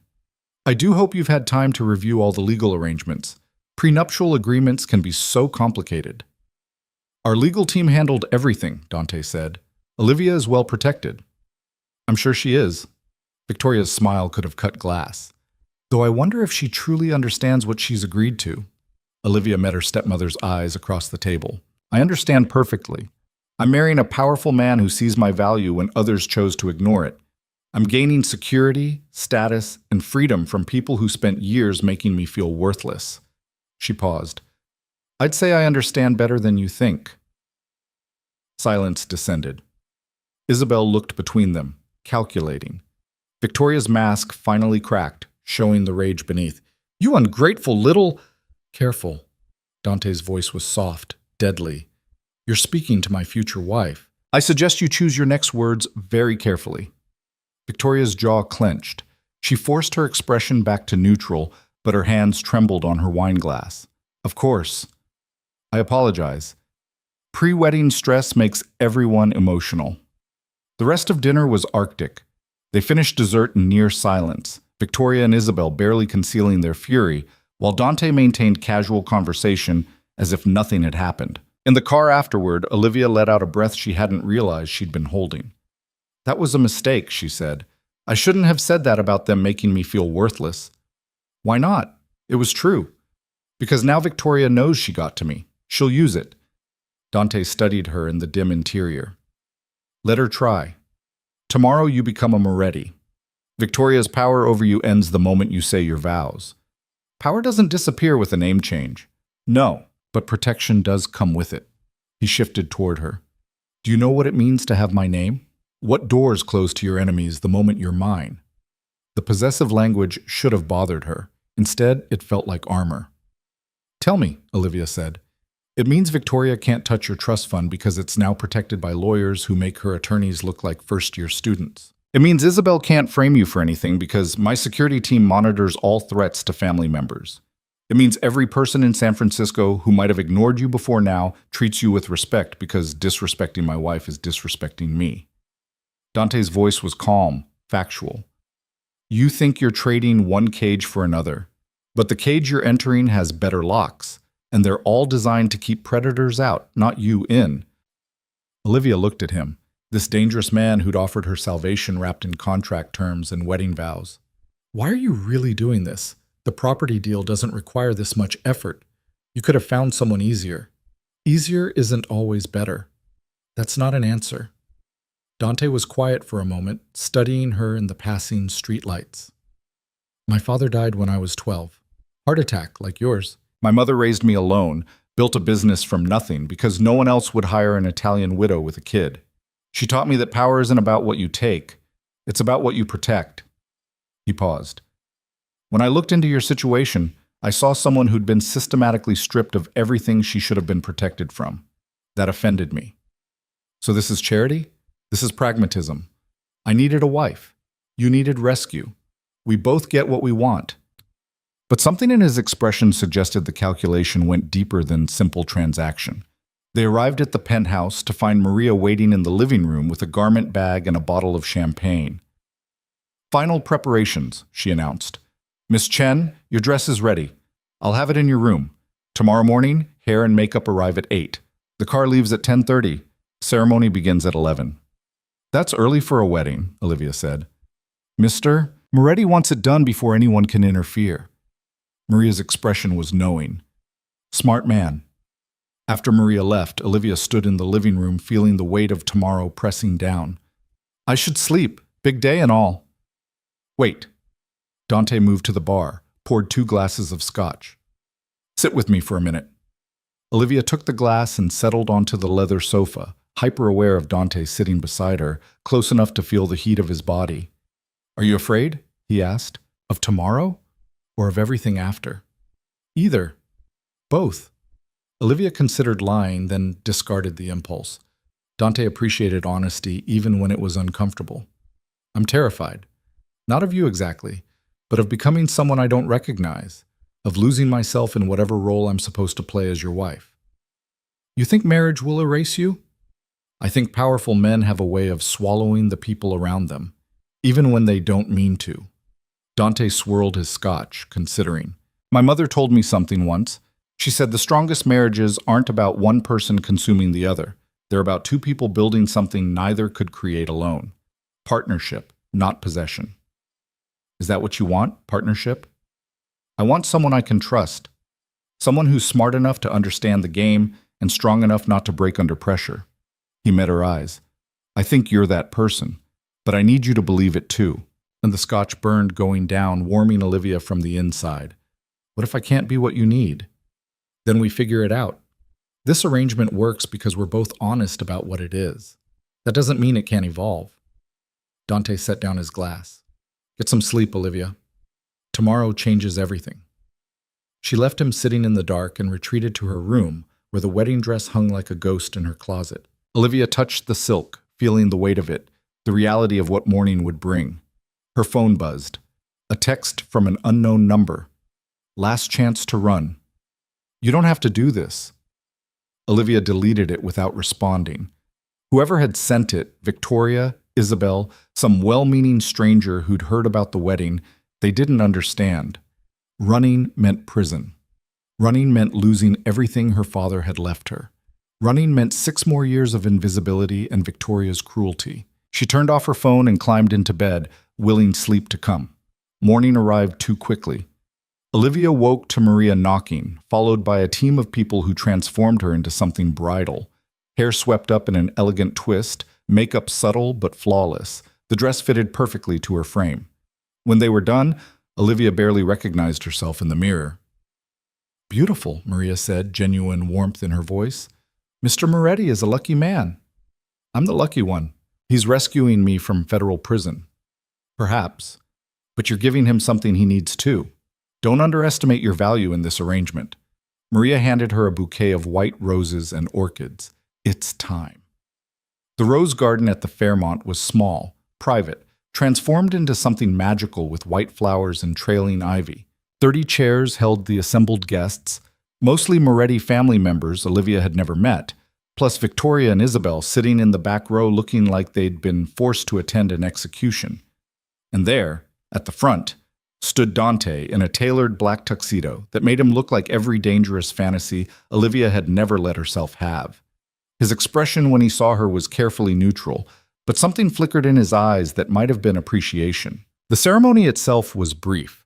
A judge Dante knew performed the service, speaking words about commitment and partnership that felt simultaneously meaningful and hollow. Olivia repeated her vows in a voice that didn't shake, sliding a platinum band onto Dante's finger while he did the same to hers. "You may kiss the bride," the judge said. Dante's hand cupped her face, tilting it up, and his kiss was different than the performance at Isabel's party. This one lasted longer, pressed deeper, sent heat spiraling through Olivia's chest in a way that had nothing to do with transaction and everything to do with the fundamental chemistry of two people who fit together unexpectedly well. When they separated, applause rippled through the garden. Teresa was crying, happy tears, Olivia realized. Victoria looked like she'd swallowed glass. They signed papers. Olivia Chen became Olivia Moretti with a signature that felt like stepping off a cliff into unknown territory. The reception was elegant, intimate, nothing like the spectacle Isabel's wedding would undoubtedly be. Olivia made conversation with Dante's relatives, aunts and uncles who welcomed her warmly, cousins who assessed her with friendly curiosity, business associates who treated her with newfound respect. During dinner, Victoria cornered her near the champagne fountain. "Enjoy this while it lasts," Victoria said, her voice low and venomous. "You think you've won? You're just another asset in his portfolio. When he's done with you, you'll have nothing. When he's done with me, I'll have my trust fund, half our marital assets, and enough money to never think about you again." Olivia smiled. "You taught me something valuable, Victoria. You taught me that survival matters more than pride. I'm very good at surviving." "You little bitch! Is there a problem?" Dante appeared beside Olivia, his presence immediately changing the dynamic. Victoria's expression smoothed. "Not at all. Just sharing family memories." "I'm sure." Dante's arm slid around Olivia's waist, warm and possessive. "If you'll excuse us, my wife and I have other guests to attend to." My wife. The word sent something complicated through Olivia's chest, not quite pleasure, not quite fear, something in between. They danced, a slow waltz that required Olivia to follow Dante's lead, trusting him to guide her through steps she barely knew. His hand was firm on her back, steadying her when she stumbled. "You're doing fine," he murmured. "Stop thinking so much." "That's easy for you to say. You're not the one who just married a stranger." "Neither are you. We've spent 3 days together. I know you take your coffee black. You pick at food when you're nervous. You have a tell when you're lying. Your right eye twitches fractionally. You prefer actions to words, silence to small talk, and you're far more observant than you let people believe." He spun her gently. "Not strangers. Maybe not friends yet, but not strangers." The song ended. Teresa claimed Dante for a dance, leaving Olivia standing at the edge of the floor. Isabel materialized beside her, champagne in hand and malice in her eyes. "Congratulations, sister. You've landed yourself quite a catch." "Thank you, Isabel." "I do wonder how long it'll last. Men like Dante Moretti don't stay interested in plain little mice for very long." Isabel's smile was sharp. "When he gets bored, you'll be right back where you started, invisible and irrelevant." Olivia turned to face her stepsister fully. "You stole $250,000 and framed me for it. You thought you could destroy me and take everything my father left. But you miscalculated. Because your theft brought Dante into my life, and now I have protection you can never touch." She stepped closer, lowering her voice. "So thank you, Isabel. Your cruelty gave me exactly the escape I needed." Isabel's face flushed red. "You can't prove I did anything." "I don't need to prove it. Dante knows. His lawyers know. And that knowledge keeps you in check because one wrong move and he buries you." Olivia smiled. "Sleep well on your wedding night with Marcus, Isabel. I certainly intend to enjoy mine." She walked away before Isabel could respond, feeling something like power coursing through her veins for the first time in 6 years. The reception wound down as afternoon stretched toward evening. Guests departed with well wishes and knowing smiles. Victoria and Isabel left without saying goodbye, which suited Olivia perfectly. Finally, It was just Olivia and Dante, standing in the rose garden as staff cleared tables and packed decorations. "Ready to go home?" Dante asked. Home. The penthouse that was now officially hers too, the space they would share as husband and wife. "Yes," Olivia said. "I'm ready." The car ride was quiet. Dante made calls, business that apparently couldn't wait even on his wedding day. Olivia watched San Francisco slide past, thinking about how different the city looked now that she had a different name, a different status, a different life. At the penthouse, Maria had left champagne and chocolate-covered strawberries with a note. "Congratulations to the happy couple." Olivia kicked off her heels, feeling the marble floor cool against her feet. The wedding dress suddenly felt too tight, too heavy, too much like a costume she couldn't wait to shed. "I need to change," she said. "Wait."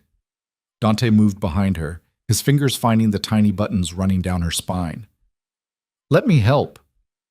His touch was professional, efficient, nothing seductive about the way he worked each button free. But Olivia felt hyper-aware of every point of contact, every brush of his fingers against her skin. When the last button came undone, the dress loosened and she held it against her chest. "Thank you." "You're welcome." But Dante didn't step away immediately. His hand rested on her shoulder, warm through the thin silk of her undergarments. "You did well today. I know this wasn't easy." Olivia turned to face him, clutching the dress. "Neither was it for you. You're stuck with me for 2 years minimum."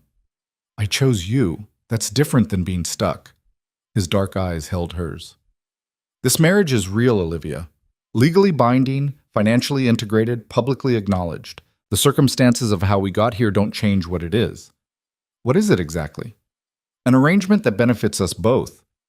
But also," he paused, seeming to choose words carefully, "a partnership. You're not just a name on paper to me. You're my wife. That means something in my world." "What does it mean?" "It means I protect what's mine. It means anyone who threatens you threatens me. It means you have the full weight of the Moretti family standing behind you." Dante's hand moved from her shoulder to her face, thumb brushing her cheekbone. "And it means I keep my promises. I promised you 2 years in freedom. You'll get both. But while you're here, you're not invisible anymore. You're seen." The word landed in Olivia's chest like a stone dropping into still water, sending ripples outward.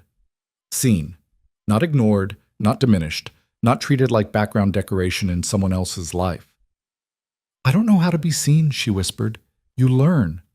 Dante's smile was slight, almost gentle. "Starting now." He kissed her then, not for cameras or witnesses, not for show or performance, but because they were married and alone, and something had shifted between them that neither could quite name. Olivia's hands released the dress, letting it pool at her feet as she reached for him, threading her fingers into his hair and kissing him back with 6 years of suppressed longing for connection, for touch, for proof that she existed as more than shadow. When they finally broke apart, both breathing hard, Dante rested his forehead against hers. "This is your choice," he said quietly. "We can continue or we can stop. Either way, nothing changes between us. The arrangement stands regardless." Olivia looked at this man who'd married her for business reasons, who'd offered her escape from prison and protection from enemies, who'd given her a ring and a name and a future she'd never imagined having. "I don't want to stop," she said. Dante's smile was quick, heated. "Good. Neither do I." He lifted her easily, carrying her down the hall to his room. Not hers, his, a space she'd never entered. The bedroom was dark wood and floor-to-ceiling windows overlooking the city that glittered below them like scattered diamonds. He set her on the bed and stepped back, giving her space to change her mind. Olivia reached for him instead, pulling him down to her, deciding in that moment that if she was going to wear this man's name, she might as well discover what else came with it.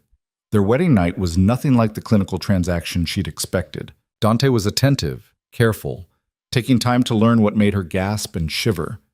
Olivia discovered that invisibility had kept her from understanding her own capacity for want, for pleasure, for the simple human need to be touched like she mattered. Afterward, lying in tangled sheets with Dante's arm heavy across her waist, Olivia stared at the ceiling and tried to process the day. She'd woken as Olivia Chen, invisible and afraid. She'd become Olivia Moretti through vows that were supposed to be hollow. But lying in the dark with her husband's breath warm against her shoulder, Olivia wondered if maybe the arrangement was already becoming something neither of them had planned for, something that felt dangerously close to real. Olivia woke to unfamiliar warmth and the sound of the city 40 floors below. Sunlight streamed through windows she'd forgotten to cover, illuminating a room that wasn't hers and a life that felt borrowed. Dante's side of the bed was empty, sheets cool to the touch, suggesting he'd been gone for hours. She found a note on the nightstand in sharp, precise handwriting. Meeting downtown, back by lunch. Maria left breakfast in the kitchen. Make yourself at home. D.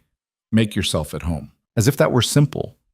As if she could simply claim space in this penthouse, in this marriage, in this carefully constructed arrangement that had turned unexpectedly intimate somewhere between vows and morning light.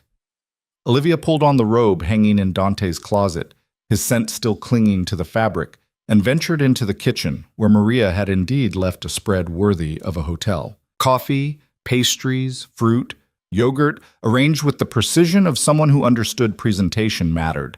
She was halfway through her second cup of coffee when her phone rang, an unknown number, which usually meant trouble. Hello? Mrs. Moretti? The voice was male, unfamiliar, carrying the kind of smooth professionalism that suggested expensive legal representation. My name is Robert Chen. I'm your father's brother. Olivia's hand tightened on the phone. Her father had mentioned a brother once, years ago, but they'd been estranged. Some family rift that James had never fully explained.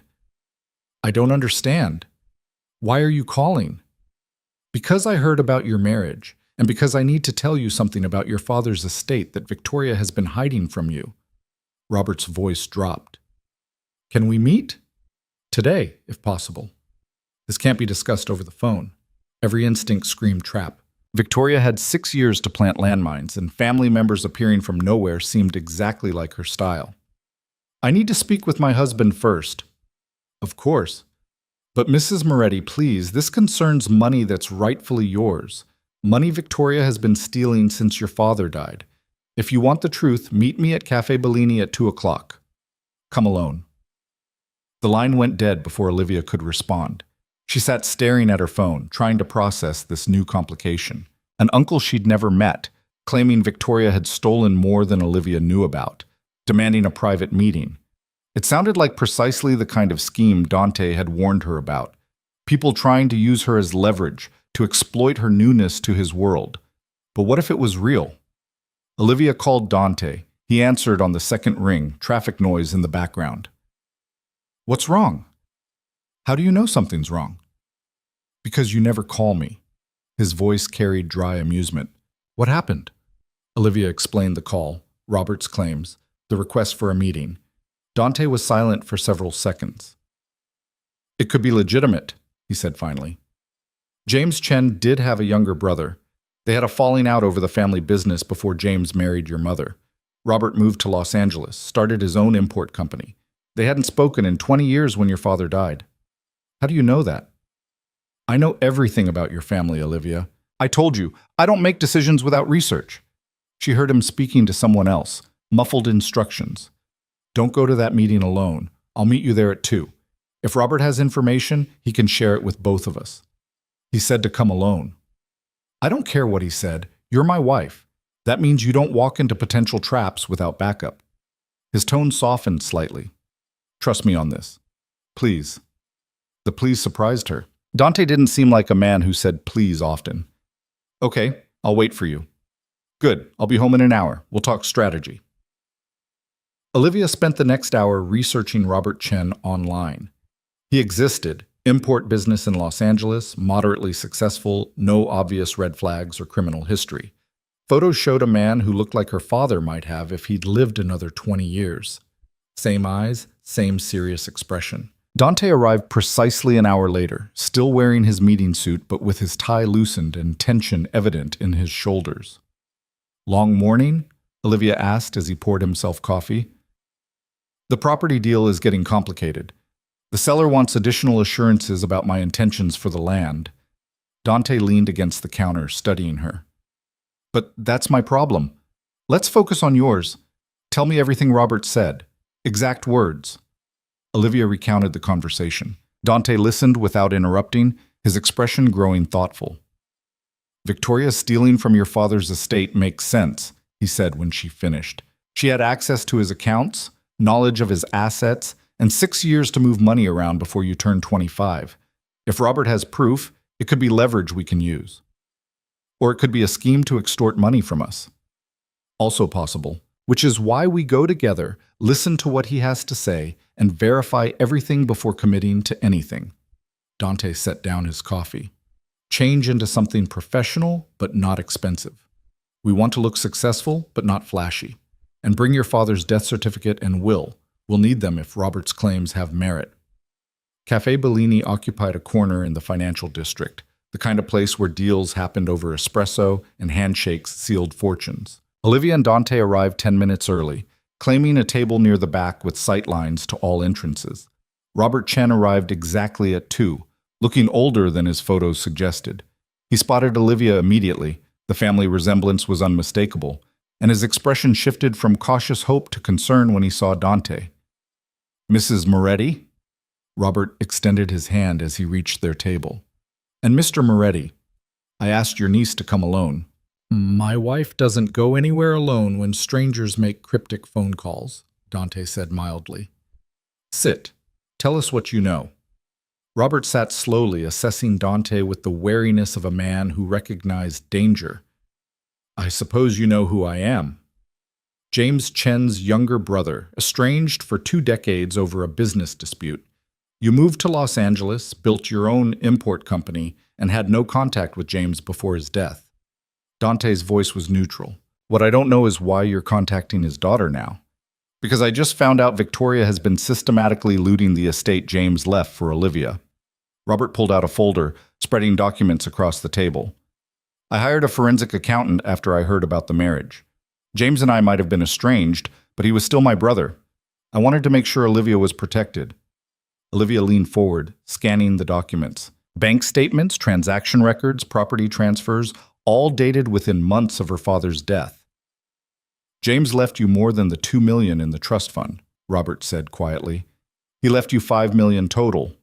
$3 million in the trust that Victoria controls, and another $2 million in property, specifically a commercial building in Soma that he owned outright. Victoria transferred that property to her name 6 months after James died, claiming he'd verbally promised it to her before his death. The betrayal shouldn't have surprised Olivia, but seeing it documented, Victoria's calculated theft, the forgery of transfer documents, the systematic erasure of her father's wishes, made her chest tight with rage. The building is worth how much now? Dante asked, already doing calculations. Current market value? $8 million, conservatively. James bought it in the 90s when Soma was worthless. Now it's prime real estate. Robert looked at Olivia. Victoria has been collecting rent from commercial tenants for 6 years. That's another $1 million minimum that should have gone to you. Can we prove the transfer was fraudulent? Olivia's voice was steady despite the fury building behind her ribs. That's the problem. The transfer documents look legitimate. Victoria had lawyers draft everything properly. Challenging it would require proving James never made that verbal promise, which is nearly impossible. Robert's expression was grim. Unless we can prove a pattern of fraud and theft that establishes her character and intent. Dante and Olivia exchanged glances. The embezzlement. Isabel's theft that Victoria had undoubtedly known about, possibly orchestrated. We might have something, Dante said slowly, but it would require cooperation and discretion on your end. Robert listened as Dante explained about Isabel's embezzlement, the forged signatures, the shell companies in Olivia's name. His expression darkened with each detail. So Victoria didn't just steal from Olivia directly. She raised a daughter who learned to steal and frame her stepsister for it. Robert's hands clenched on the table. James would be devastated. James is dead, Olivia said quietly. And Victoria has been counting on me being too afraid and isolated to fight back. But I'm not isolated anymore. No, Dante agreed. You're not. Robert, if we pursue this legally, can your accountant testify about the property transfer irregularities? Absolutely, and I have copies of James's original will, the one filed before he married Victoria.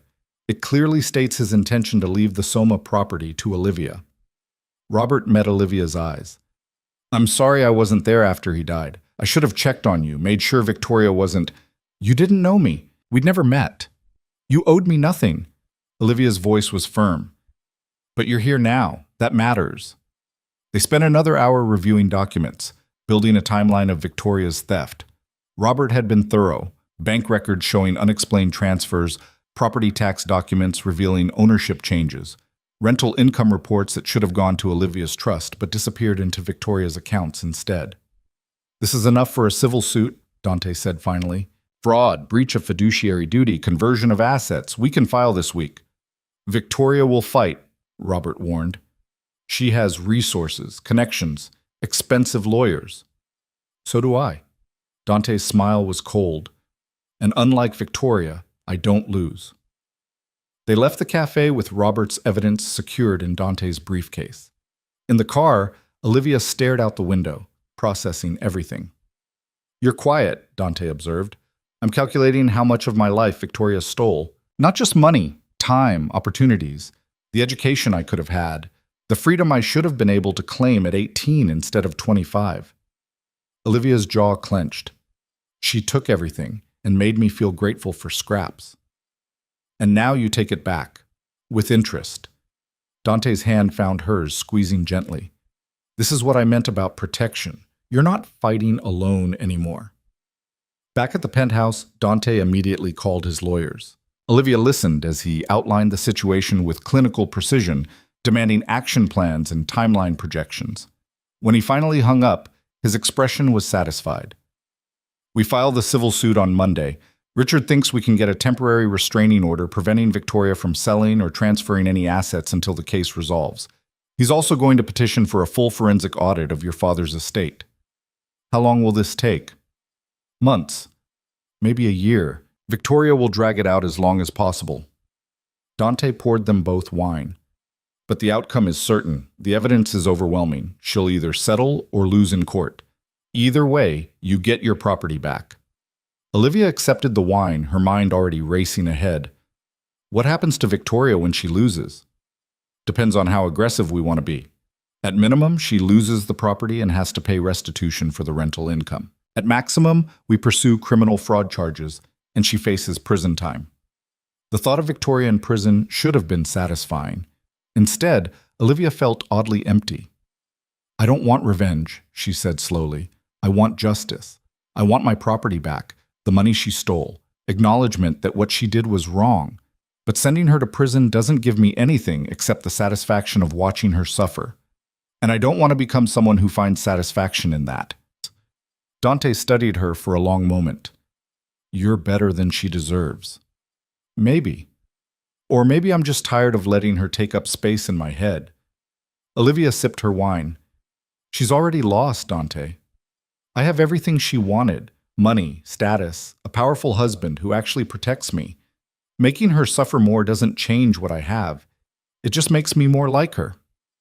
So we pursue the civil case, get your assets back, and let Victoria live with the consequences of her choices. Yes. All right. Dante raised his glass. To justice without cruelty. Olivia clinked her glass against his, feeling something settle in her chest. This was who she wanted to be. Someone who fought for what was right without becoming cruel in the process. Someone her father would have been proud of. The next week passed in a blur of legal activity. Papers were filed. Victoria received notice of the lawsuit and, according to Maria's intelligence network, responded with predictable fury. She hired 3 different law firms, all of whom reviewed the evidence and quietly advised her to settle. Olivia watched it unfold from the safety of Dante's world, attending charity events on his arm and learning to navigate the social landscape of San Francisco's elite.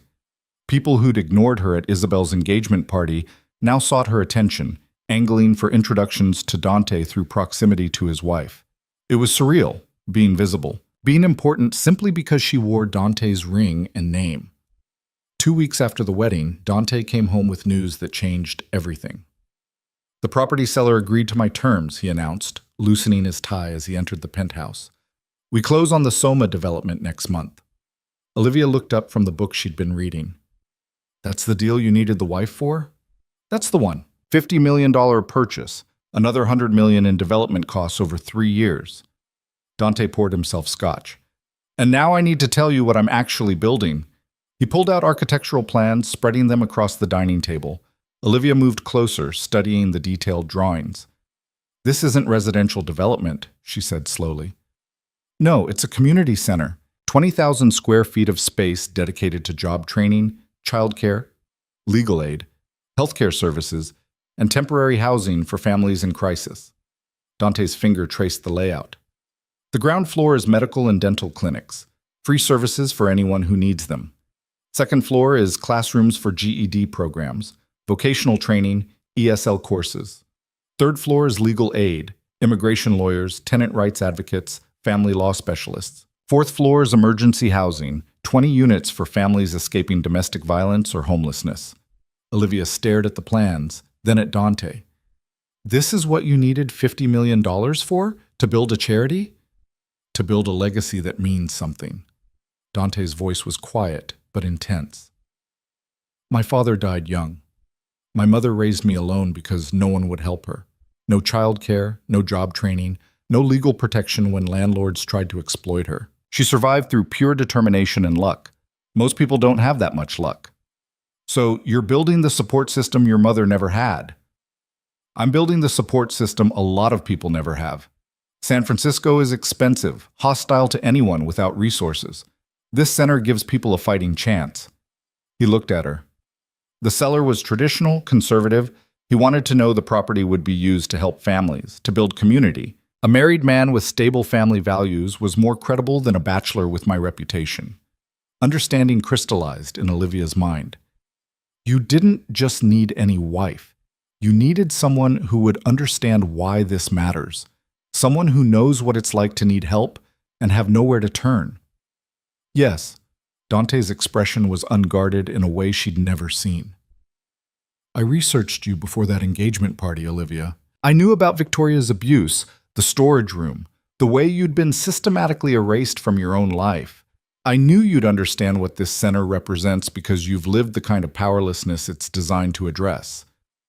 So this was never just about convenience. No, this was about finding someone who would appreciate what I'm trying to build. Someone who wouldn't see it as charity or tax shelter or publicity stunt.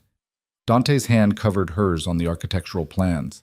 Someone who would understand that sometimes the most powerful thing we can do is protect people who can't protect themselves. Olivia looked at the plans again, seeing them differently now. The medical clinics that could have helped her father if he'd caught his heart condition earlier. The legal aid that could have protected her from Victoria's theft. The emergency housing that represented safety for people with nowhere else to go. I want to help, she said. Help how? With the center. Planning services, coordinating programs, whatever you need. Olivia met his eyes. You married me partly because I understand what it's like to need help. So let me use that understanding to actually help people. Dante was quiet for a moment, studying her. You're serious. Completely serious. I have time, resources, and personal experience. I should use them for something meaningful.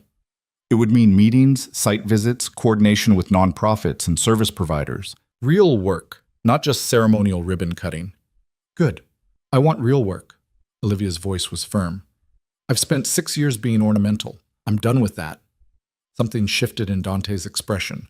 Respect, perhaps, or recognition that she was more than he'd initially calculated. All right, he said. You're in. Maria will add you to the project meetings starting next week. They spent the rest of the evening reviewing plans, discussing programs, debating service priorities. Dante had clearly been thinking about this for years, and his vision was comprehensive. Not just temporary assistance, but long-term support that could actually change lives. Around midnight, Olivia looked up from program budgets to find Dante watching her with an expression she couldn't quite read. What? Nothing. Just thinking that I made a better choice than I realized. With the property? With you. He closed the folder he'd been reviewing. Come to bed. We can continue this tomorrow. In the 3 weeks since their wedding, they'd settled into a routine that blurred the lines of their arrangement. Most nights, Olivia slept in Dante's room because it felt natural, because the distance of separate bedrooms seemed artificial when everything else between them had become unexpectedly real. She was learning him. The scar on his shoulder from a knife fight he wouldn't discuss. The way he woke at 3 a.m. to check security reports. His preference for silence in the morning and conversation at night. He was learning her too. Her nightmares about Victoria, her habit of reading when she couldn't sleep. The way she needed space to process emotions before discussing them. They were becoming partners in ways the prenuptial agreement had never anticipated. A month after the wedding, Victoria's lawyers contacted Dante's team with a settlement offer. She would return the Soma property plus $2 million in restitution for rental income. In exchange, Olivia would sign a non-disclosure agreement about Victoria's theft and drop all claims. "It's a good offer," Richard Walsh said during the conference call. "You get everything you wanted without a protracted legal battle." Olivia looked at Dante, who was watching her with careful neutrality, letting her make this choice. "I want one addition," Olivia said. "Victoria has to publicly apologize, not privately, not in sealed court documents. A public statement acknowledging she misappropriated my inheritance and expressing regret for her actions." "She'll never agree to that," Richard said immediately. "Public admission opens her to social consequences, damages her reputation. Then we go to trial." Olivia's voice was calm. "I don't need her to grovel. I need her to admit on record that she was wrong, that I wasn't invisible or worthless or deserving of what she did. One public statement, that's my price for settlement." Richard sighed. "I'll communicate the terms." 2 days later, Victoria agreed. The statement appeared in the San Francisco Chronicle, buried in the society pages where her friends would see it. Victoria Chen wishes to clarify matters regarding her late husband's estate. Through misunderstanding and poor legal advice, she inadvertently transferred property meant for her stepdaughter, Olivia Chen Moretti. This error has been corrected, and she regrets any distress caused to Olivia during this period. It was carefully worded, barely an apology, full of face-saving language. But it was public, it was permanent, and it was Victoria admitting she'd been wrong. Olivia read it 3 times, then set down the newspaper. "How do you feel?" Dante asked. "Free," Olivia said, and realized it was true. The Soma property transferred back to Olivia's name on a Tuesday morning in late October, exactly 6 weeks after her wedding. She stood in the lawyer's office signing documents that restored what should have been hers all along, and felt the final chains of Victoria's control snap and fall away. "Congratulations, Mrs. Moretti," Richard Walsh said, sliding the deed across the mahogany desk. "You now own one of the most valuable commercial properties in San Francisco." Olivia stared at her name printed on official paper. Olivia Chen Moretti, owner. Not her father's daughter anymore, not Victoria's victim, but her own person with assets and agency and a future she controlled. "What happens to the current tenants?" she asked. "They have existing leases through next year. After that, you can renegotiate terms or find new tenants." Richard consulted his notes. Current rental income is approximately $90,000 per month. Not bad passive income. $90,000 per month. More money than Olivia had ever imagined having access to, coming in automatically simply because her father had been smart enough to buy property in the right location. Dante, who'd been silent through the proceedings, finally spoke. "Actually, those leases might need to be terminated early. I'm going to need that building." Olivia turned to him. "For what?" "For the community center. The property I bought is adjacent to yours. If we combine them, we can double the facility size, expand services, add more housing units, create a proper childcare center." He met her eyes. "But only if you're willing to sell. Your property, your choice." The offer hung in the air between them. Olivia could keep the building, collect rental income, build wealth passively while doing nothing. Or she could contribute to something that would actually help people, that would honor her father's memory better than any trust fund ever could. "How much would you pay?" she asked. "Current market value, $8 million. "And if I just gave it to you? As a donation to the project?" Dante's expression shifted. "That would be a substantial financial sacrifice. It would also be the right thing to do. You're building something that matters. I want to be part of that. Not just ceremonially, but actually." Olivia looked at the deed again. "My father made his money helping people trade goods across borders. He believed business could be a force for good if you did it right. This feels like continuing his work." "Olivia, $8 million is..." is less important than building something meaningful. Besides, I still have my trust fund, and according to our prenuptial agreement, half of whatever assets we accumulate during our marriage. She smiled slightly. So technically, I'd own half of the community center anyway. Richard cleared his throat. Mrs. Moretti, I'd advise careful consideration before donating property worth. I've considered it. Drop the donation paperwork. Olivia's voice was firm. And make sure it's structured so the center maintains the property permanently. I don't want it sold or repurposed if the project ever ends. Dante studied her with an intensity that made her skin warm. You're sure about this? Completely sure. Richard looked between them, recognized he was outmatched, and sighed. I'll have the documents ready by Friday. Outside the lawyer's office, Dante caught Olivia's hand, pulling her to a stop on the sidewalk. That was incredibly generous, he said quietly. That was strategic. You married me partly because you needed someone who understood what you're building. Well, now I'm invested literally as well as emotionally. We're partners in this. Partners. Dante's thumb brushed across her knuckles. I'm starting to think we're partners in more than just property development. The words sent warmth through Olivia's chest.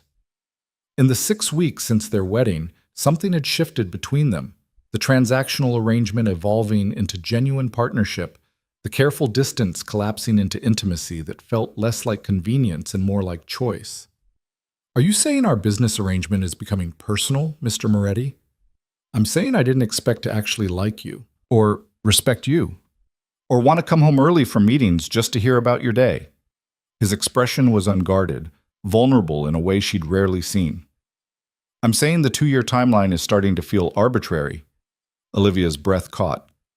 What are you suggesting? I'm suggesting we stop pretending this is purely transactional. I'm suggesting we acknowledge that somewhere between the wedding and now, this became real. Dante stepped closer, his free hand cupping her face. I'm suggesting that I'm falling for my wife, which was never part of the plan, but seems to be happening anyway. The confession hung between them like a held breath.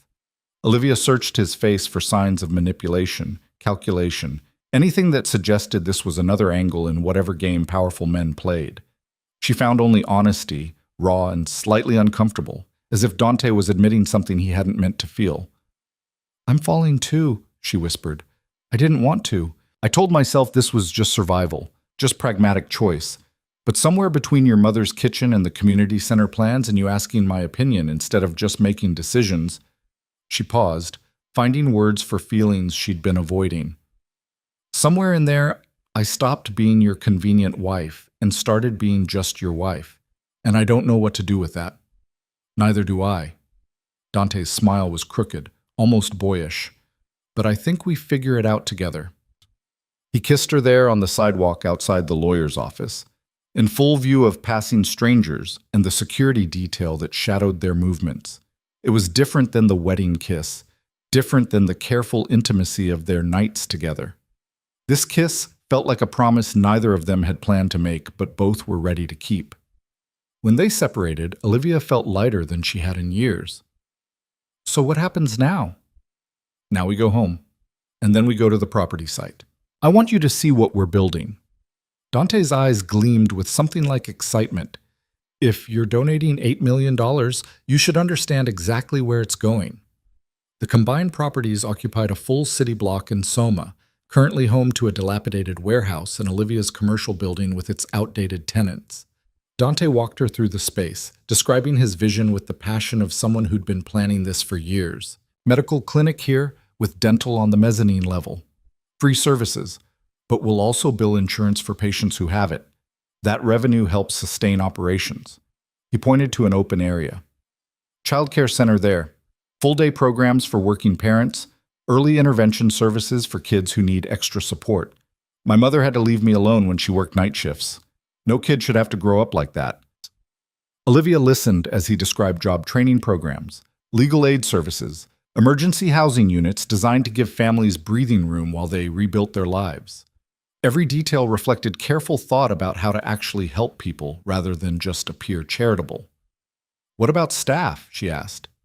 This will require doctors, lawyers, social workers, childcare providers. How do we afford that?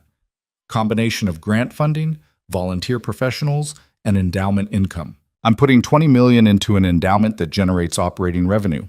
With good management, it should sustain basic operations indefinitely.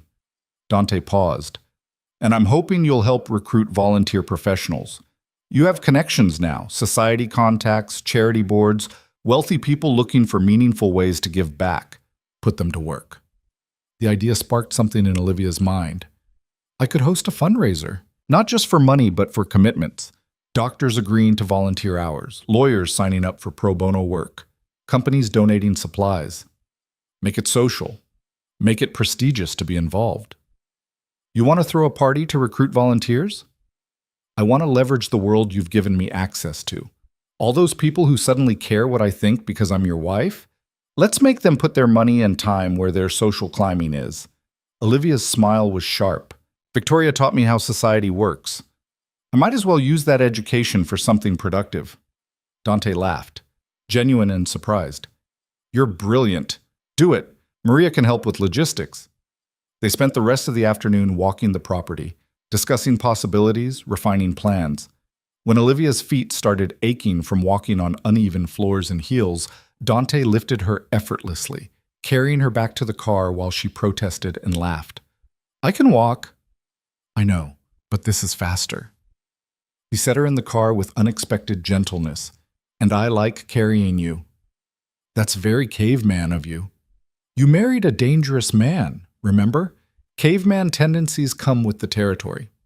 The drive home was comfortable, easy in a way their early interactions never had been. Olivia found herself talking about ideas for the fundraiser, getting excited about programs they could expand with proper support. Dante listened, occasionally offering suggestions, mostly just letting her plan. Back at the penthouse, they found Maria waiting with urgent news. Isabel's wedding is this Saturday, Maria announced without preamble. Victoria sent an invitation. She's expecting both of you to attend. Olivia and Dante exchanged glances. The wedding Isabel had been planning when Olivia was still serving drinks and sleeping in a storage room. The celebration of Isabel's triumph that had somehow become overshadowed by Olivia's unexpected transformation. Do we have to go? Olivia asked. Strategically, yes, Maria said. Not attending looks petty. Attending shows confidence and grace. You're above their attempts to hurt you. She consulted her tablet. Plus, half of San Francisco society will be there. Good opportunity to start recruiting volunteers for the community center. Maria makes an excellent point, Dante said. We attend, we smile, we demonstrate that Victoria and Isabel have zero power over you anymore. Then we work the room for commitments. Olivia thought about seeing Isabel walk down the aisle to Marcus Rothwell, claiming the society wedding she'd always wanted. Thought about Victoria playing proud mother, pretending the public apology and property return had never happened. Thought about sitting through all of it while maintaining composure. Fine, we go, but I'm wearing something spectacular, and you're staying by my side the entire time. Deal. Dante kissed her forehead. Maria, make sure my wife has something that makes every woman in that church jealous. Maria's smile was knowing. Already on it. The dress Maria produced was a masterpiece. Deep sapphire silk that brought out Olivia's eyes, fitted perfectly to her frame, elegant without being ostentatious. Paired with the diamond necklace Dante gave her that morning and her wedding rings, Olivia looked like exactly what she was, a woman who'd transcended her circumstances and built something better. The wedding took place at Grace Cathedral, because of course Victoria would insist on the most prestigious venue in San Francisco. Olivia and Dante arrived fashionably late, making an entrance that had heads turning and whispers rippling through the assembled guests. They found seats near the back, close enough to be seen, far enough to avoid extended interaction with Victoria. Olivia recognized faces from her engagement party, people who'd looked through her when she was serving drinks, and now smiled and nodded respectfully. The ceremony itself was excessive. Too many flowers, too many attendants, too much everything, in a way that suggested Isabel was trying to prove something. Marcus looked uncomfortable in his tuxedo, sweating despite the cathedral's cool air. Isabel looked triumphant, beautiful in a wedding dress that probably cost more than most cars. When the priest asked if anyone objected to the union, Olivia felt Dante's hand squeeze hers gently. She squeezed back, a silent acknowledgement that they were both thinking about their own wedding, simpler, smaller, born from necessity, but becoming something real. The reception happened at the Fairmont, the same hotel where Olivia's life had changed 2 months ago. Walking through the lobby brought memories flooding back. Dante's offer, her desperate choice, the moment everything shifted. "You okay?" Dante murmured as they entered the ballroom. "Better than okay. I'm remembering how far I've come." The reception was everything Isabel had probably dreamed of. Champagne fountains, elaborate centerpieces, a 12-piece orchestra. Victoria held court near the head table, accepting congratulations and basking in reflected glory. Olivia and Dante worked the room systematically. She'd learned from watching Dante at events over the past weeks how to read people, how to identify who had real influence versus who just pretended, how to turn small talk into meaningful commitments. "Dr. Morrison," Olivia said, approaching a woman she recognized from hospital charity boards. "I'm Olivia Moretti. I wanted to discuss a project my husband and I are developing, a community health center in Soma offering free medical services.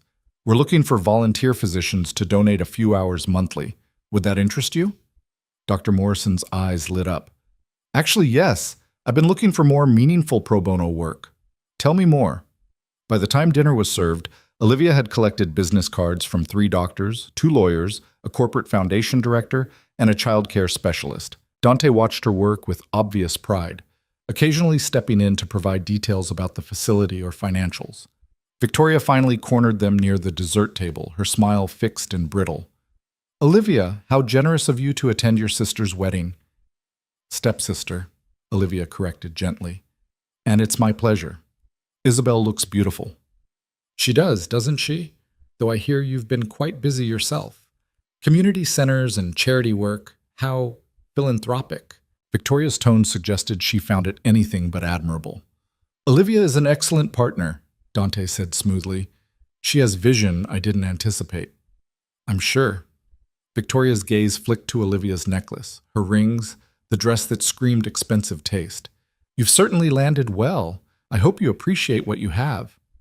"I appreciate everything," Olivia said, "including the lessons you taught me about resilience and strategy. You showed me how to survive in hostile territory. I'm just applying those skills to better purposes." Victoria's smile froze. Before she could respond, Teresa Moretti appeared, linking arms with Olivia like they'd been family for years. "There you are, daughter. I've been telling Judge Brennan about your fundraiser plans. He's very interested." Teresa smiled at Victoria with perfect politeness. "Mrs. Chen, lovely wedding.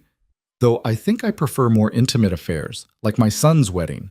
Small, meaningful, focused on what matters." The comparison was subtle but unmistakable. Victoria's jaw tightened. "How nice.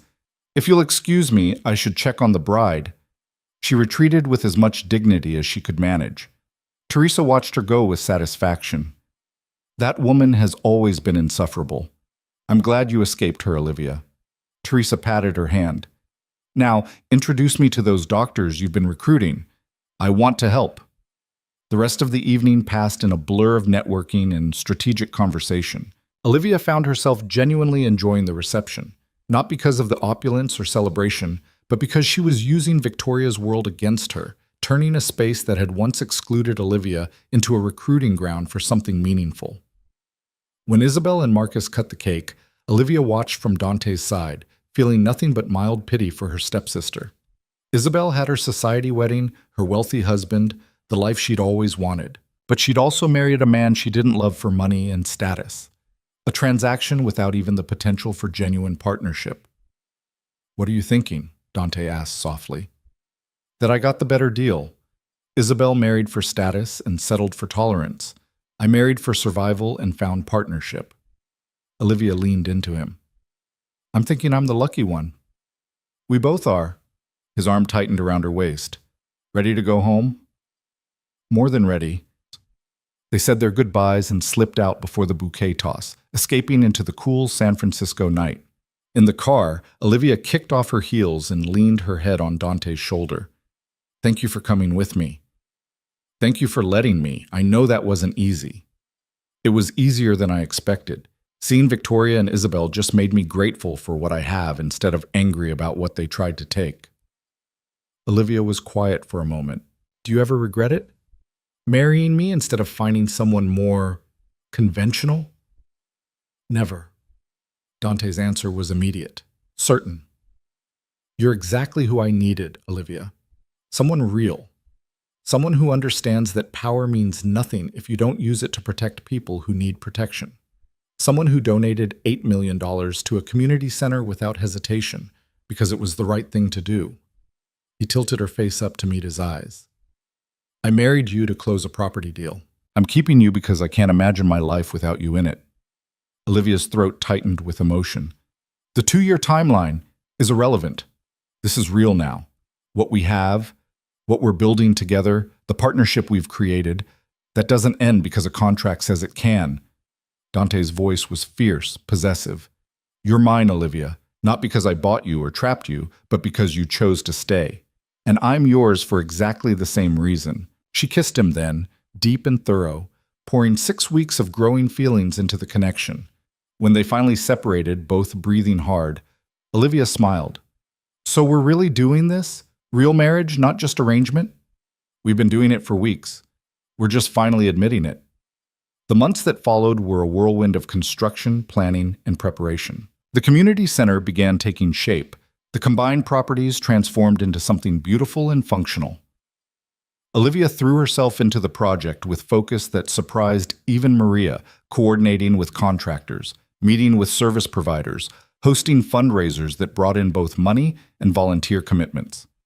The launch event happened on a Saturday in March, exactly 6 months after Olivia and Dante's wedding. The center gleamed with new paint and purpose, every room designed to serve the communities who needed it most. Doctors staffed the clinic. Lawyers set up shop in the legal aid offices. Childcare providers prepared classrooms for their first students. Olivia stood in the main lobby with Dante, Teresa, Robert, and Maria, watching hundreds of people stream through the doors, some curious, some desperate, all welcomed with dignity and care. Your father would be proud, Robert said quietly, standing beside Olivia. James always believed business should help people, not just extract from them. This is his philosophy in action. It's Dante's vision, Olivia said. I just helped make it bigger. No, Dante corrected, his arm around her waist. It's our vision now. You didn't just help, you transformed it from my project into our partnership. Teresa beamed at them both. This is what marriage should be. 2 people building something neither could create alone. You've made me very proud. The center officially opened with a ribbon-cutting ceremony that made the evening news. Olivia found herself standing beside Dante in front of cameras, explaining their vision for community support and long-term sustainability. She spoke clearly, confidently, no trace of the invisible girl who'd served drinks at her stepsister's engagement party. That evening, after the crowds dispersed and the staff went home, Olivia and Dante walked through the empty center together, checking rooms and imagining the lives that would be changed within these walls. Do you remember that night at the Ashford? Dante asked, stopping in what would become the childcare center. When I gave you 3 minutes to choose? I remember thinking you were insane and dangerous, and my only option. And now? Olivia turned to face him fully. Now, I think you're still insane and dangerous, but you're also the best choice I ever made. You gave me freedom when I thought I'd lost everything. You treated me like a partner when everyone else treated me like furniture. You saw me when the world had trained me to be invisible. She stepped closer, her hands finding his. You saved me, Dante. Not from prison, from the belief that I didn't deserve better than what Victoria gave me. You saved yourself. I just gave you the tools.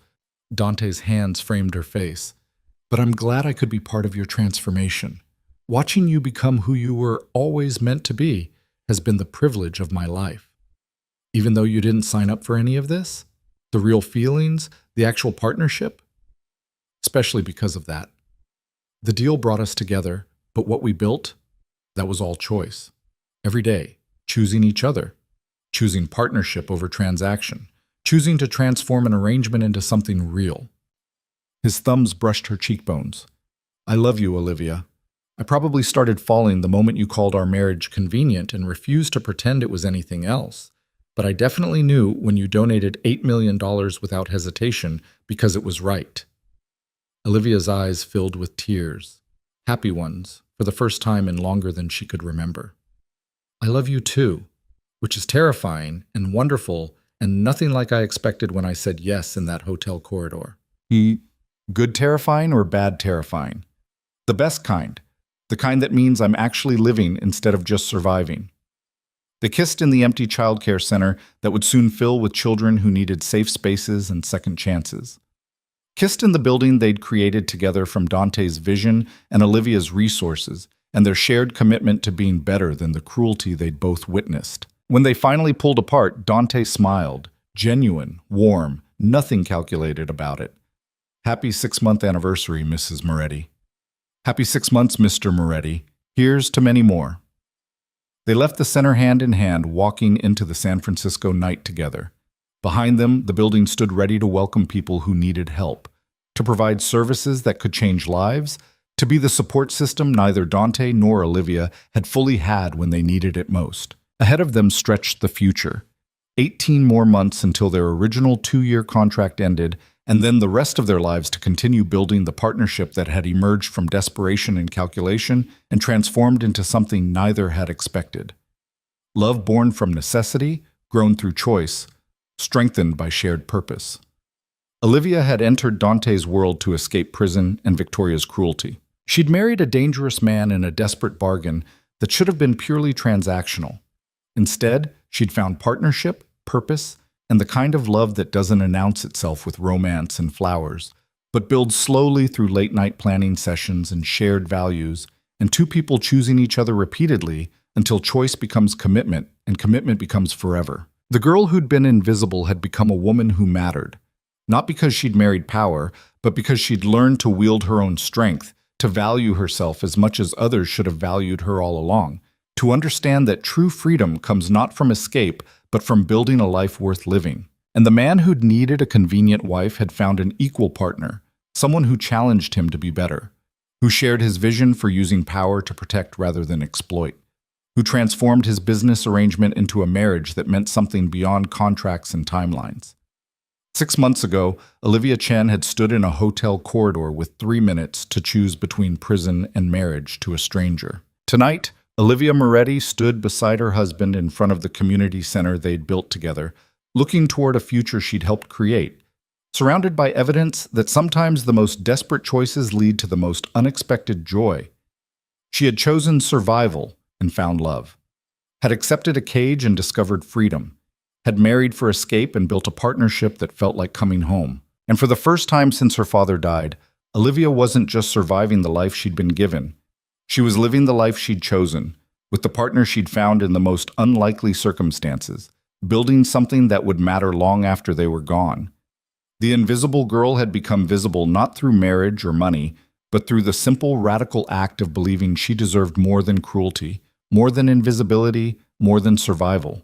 She deserved love, partnership, purpose, a life that meant something. And standing beside Dante Moretti, looking at the community center that bore both their names and carried both their dreams, Olivia finally, completely believed it.